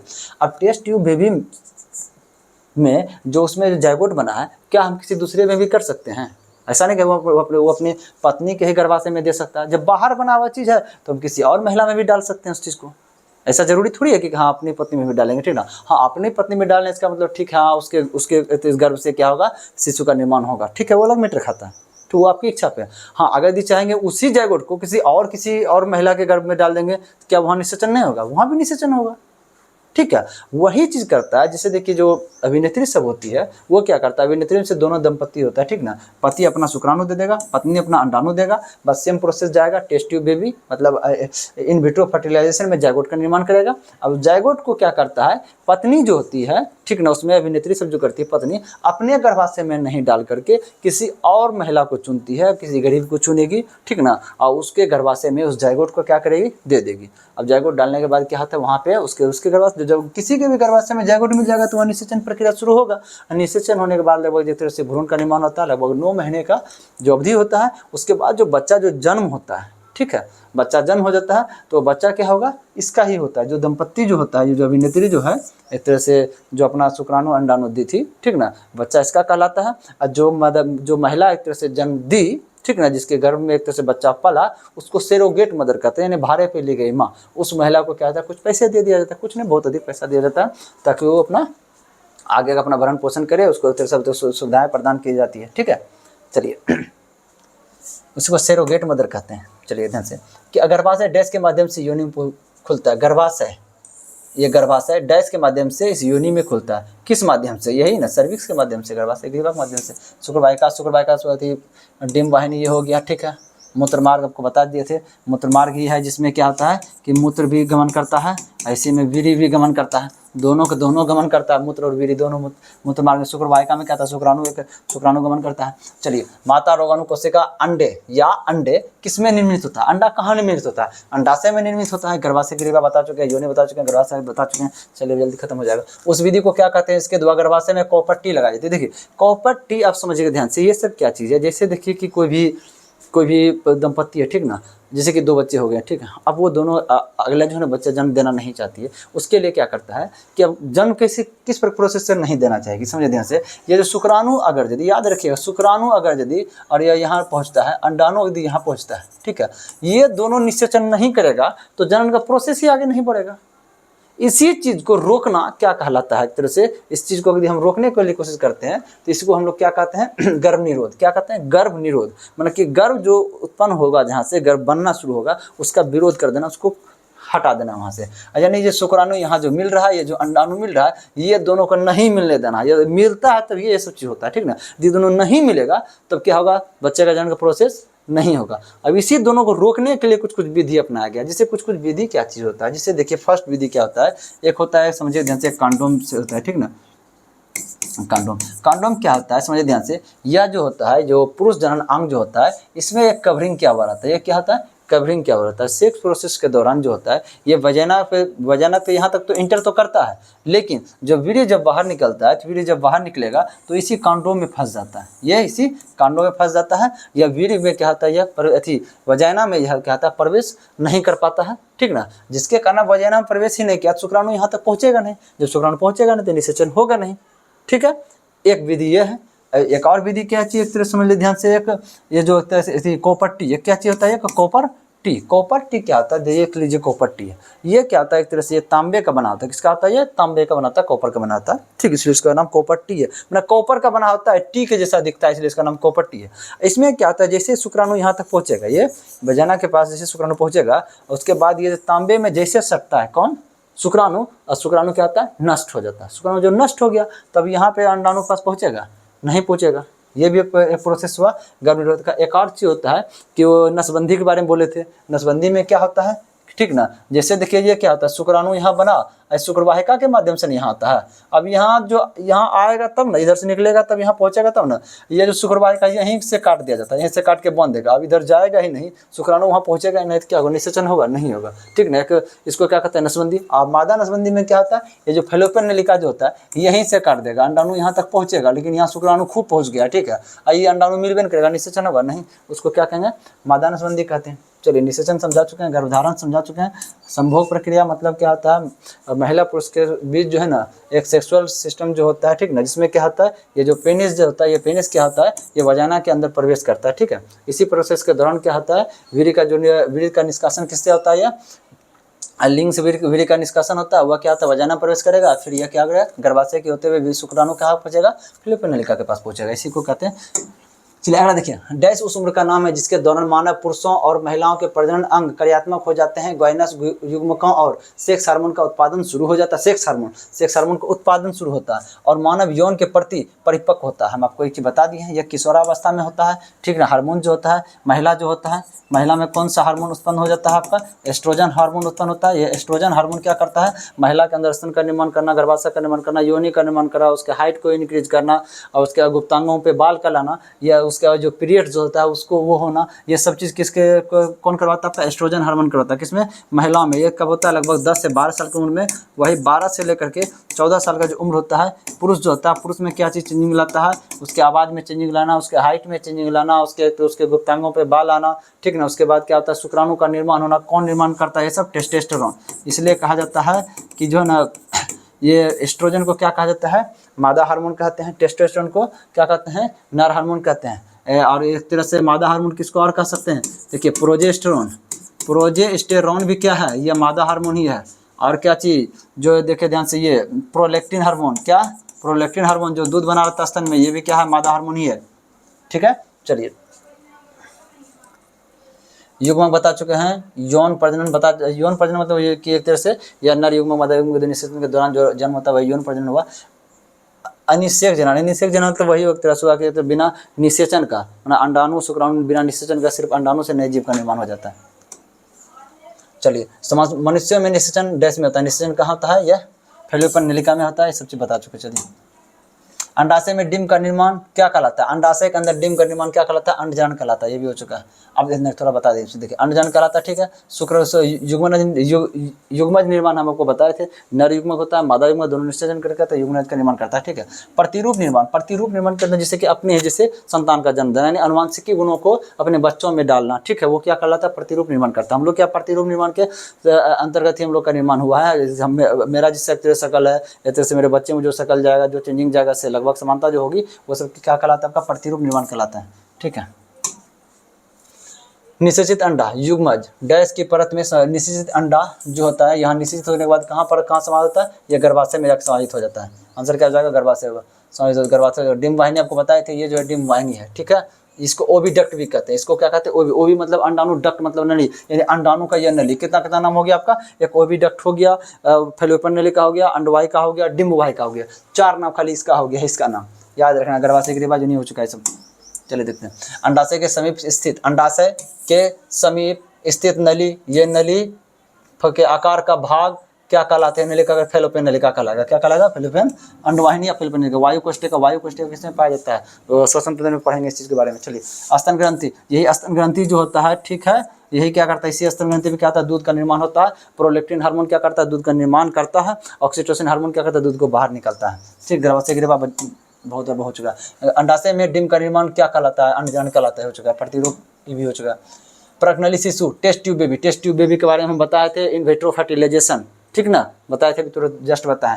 डिम क्या बोल रहे हैं, देखिए उसमें क्या चीज़ होता है कि जो है ना, ये फर्टिलाइजेशन जो निषेचन की प्रक्रिया क्या आता है, यहाँ पे नहीं हो पाता है। कहाँ पे, फैलोपियन नलिका में नहीं हो पाता है। किसी का मादा में समस्या होती है, उसके कारण क्या करता है, प्रयोगशाला में मादा का जो अंडाणु होता है, अब जो नर होता है, उसका शुक्राणु लेकर के उसको निषेचित करके जायगोट निर्माण होता है। जायगोट को डायरेक्ट क्या करता है, गर्भाशय में दे दिया जाता है। उसके बाद प्रोसेस होता है बच्चे का निर्माण का। बोला जाता है डिम का निषेचन प्रज्ञली में होता है। हाँ, डिम का निषेचन तो प्रज्ञली में होता है, लेकिन यह गर्भाशय में विकसित होता है। बात सही है, गर्भाशय में निषेचन होता है। गर्भाशय में निषेचन कहाँ होता है, निषेचन जब भी होगा फैलोपियन नलिका में होगा। हाँ, फैलोपियन नलिका उसका समस्या रहता है, इसके कारण नहीं हो पाता है, तो ना प्रज्ञली में गया। ये बात गलत है। डिम्ब का निषेचन प्रज्ञली में होता है। डिम्ब का निषेचन प्रज्ञली में होता है। हाँ ठीक है, उसका और प्रज्ञली में ही विकसित, प्रज्ञली में कहाँ से विकसित होगा, प्रयोगशाला में बच्चा बना लेगा एक तरह से ना, तब हो गया है, ये गलत हो गया। डिम्ब का निषेचन गर्भाशय में होता है। डिम्ब का निषेचन नहीं, निषेचन गर्भाशय में नहीं होगा, लेकिन प्रज्ञली में विकसित होता है। नहीं, निषेचन तो होता है, उसमें डिम्ब का निषेचन हो जाएगा, अति में जाकर प्रयोगशाला में करता है। अगला देखिए कि भ्रूण की वह स्थिति जिसमें बच्चे के सभी अंगों का पहचान होता है। भ्रूण का वह मतलब बच्चा लगभग बड़ा हो गया है, अब पैर हाथ सब मुंह कान सब कुछ को पहचान लीजिएगा, वह स्थिति को हम क्या कहते हैं, भ्रूण ही कहते हैं। ठीक है, युग्मनज तो एकदम स्टार्टिंग है, पहला कोशिका उसको युग्मनज कहते हैं। उसमें कहाँ से पैर होगा, एक पैर में करोड़ों कोशिका आता है, ये पहला कोशिका युग्मनज कहते हैं। ट्यूब मतलब वह टेस्ट ट्यूब हो गया, ठीक ना। प्रज्ञली होता है जहाँ पे एक तरह से क्या होता है, इन विट्रो फर्टिलाइजेशन का प्रक्रिया होता है। अंडाणु तो स्टार्टिंग में तो फर्टिलाइजेशन भी नहीं हुआ है, इसमें कहाँ से आपको पैर हाथ दिखेगा। चलिए निम्नलिखित में क्या मानव में मादा प्रजनन प्रणाली का हिस्सा नहीं है, कौन सा, गर्भाशय बता। जो गर्भाशय क्या होता है कि शिशु का निर्माण की प्रक्रिया होता है गर्भाशय में, ठीक है। ये अंडाशय, अंडाशय क्या होता है, अंडाशय से क्या निकलता है, अंडाणु निकलता है। वाज डिफेंस क्या चीज, शुक्रवाहिका है, ठीक ना। शुक्राणु के दूसरा लेना कम करता है। फैलोपियन ट्यूब, ठीक है। क्या चीज बोल रहा है, मादा प्रजनन का हिस्सा नहीं है, तो ये क्या हो जाएगा, वाज डिफेंस हो जाएगा आंसर, या वाज डिफेंस आंसर हो जाएगा। ठीक है, नर और मादा युग्मक आपस में मिलकर डैश बनाते हैं। नर और मादा युग्मक आपस में मिलकर क्या बनाता है, यह युग्मनज बनाता है। ठीक है, गर्भ मतलब क्या होगा, गर्भाशय को गर्भ कहते हैं, अंडाणु शुक्राणु। मादा शरीर में निषेचन की प्रक्रिया कहाँ होता है, निषेचन की प्रक्रिया कहाँ होता है, फैलोपियन नलिका में निषेचन की प्रक्रिया होता है। ये सब चीज हो चुका है। चलिए देखिए, निम्नलिखित चित्र में मादा प्रजनन प्रणाली के खंडीय दृश्य को दिखाता ए और बी द्वारा नामांकित भाग के सही कार्य बताने वाले विकल्प का चयन कीजिए। मतलब कि अच्छा, ये मतलब क्या चीज़ का, देखिए बी जो होता है, बी क्या फैलोपियन नलिका है, यहाँ पे क्या निषेचन होता है। ये मतलब क्या होता है, गर्भ का पालना होता है, क्या है, ये ए में क्या बोल रहा है, अंडाणु का निषेचन। हाँ, अंडाणु का निषेचन ठीक होता है। ए में नहीं, ए में निषेचन कहाँ से होगा, ए में पलेगा, खत्म, ये गलत हो गया। ए अंडाणु का निषेचन, ए में अंडाणु का निषेचन नहीं, ये भी गलत हो गया। ए भ्रूण का प्रत्यारोपण, हाँ, ए गर्भाशय है तो गर्भाशय में भ्रूण का प्रत्यारोपण हो सकता है, ठीक ना। और विकास भी गर्भाशय में होगा, ठीक है। बी अंडाणु का निषेचन, बी अंडाणु का निषेचन, ठीक है, आंसर हो जाएगा सी हो जाएगा। ए क्या है, अंडाणु का निर्माण, ए में अंडाणु निर्माण का ये हो जाएगा, सी निर्माण हो जाएगा। अगला है कि मानवों में लैंगिक प्रजनन क्रिया के दौरान महिला की योनि में शुक्राणु का प्रवेश होता है, निषेचन कहाँ होता है, तो शुक्राणु से प्रवेश होता है, निषेचन अंडवाहिनी में होता है, यहाँ पे होता है। समझ जाइएगा ना, कितना भी सवाल घुमाए कोई फर्क ना पड़ेगा। वह महिला जो बच्चे को जन्म देने वाली है के लिए सर्वोत्तम विकल्प क्या है, सर्वोत्तम एक सुविधा संपन्न अस्पताल में जन्म देना, ठीक है। बच्चे को निकालने के लिए सर्जरी, ये गलत चीज़ है। सर्जरी क्यों, नॉर्मली हो रहा तो उसमें नॉर्मली ध्यान देंगे। देखिए, बच्चे के जन्म से 1 सप्ताह पहले पर्याप्त आराम और पोषण प्राप्त करना। जन्म से 1 सप्ताह पहले नहीं, 1 सप्ताह नहीं, जब से प्रोसेस शुरू हुआ है तभी से जो ना अच्छा पोषण प्राप्त करना, आराम करना। देखिए, प्रसव में सहायता हेतु प्रशिक्षित नर्स की मदद लेना चाहिए। हाँ, प्रसव में सहायता हेतु ये बात तो सही है, प्रसव में सहायता हेतु प्रशिक्षित नर्स की आवश्यकता है, तो ये बात सही है। लेकिन सबसे ज़्यादा सही क्या चाहिए, एक सुविधा संपन्न अस्पताल। सुविधा संपन्न अस्पताल मतलब क्या, उसको नर्स भी अच्छा मिलेगा और उससे डॉक्टर्स भी अच्छा मिलेंगे। हो सकता है उसको ऑक्सीजन का समस्या हो बच्चा को, वो सब का भी समस्या मिलेगा, हर चीज़ का समस्या मिलता है, तो ये हो जाएगा, आंसर हो जाएगा ये।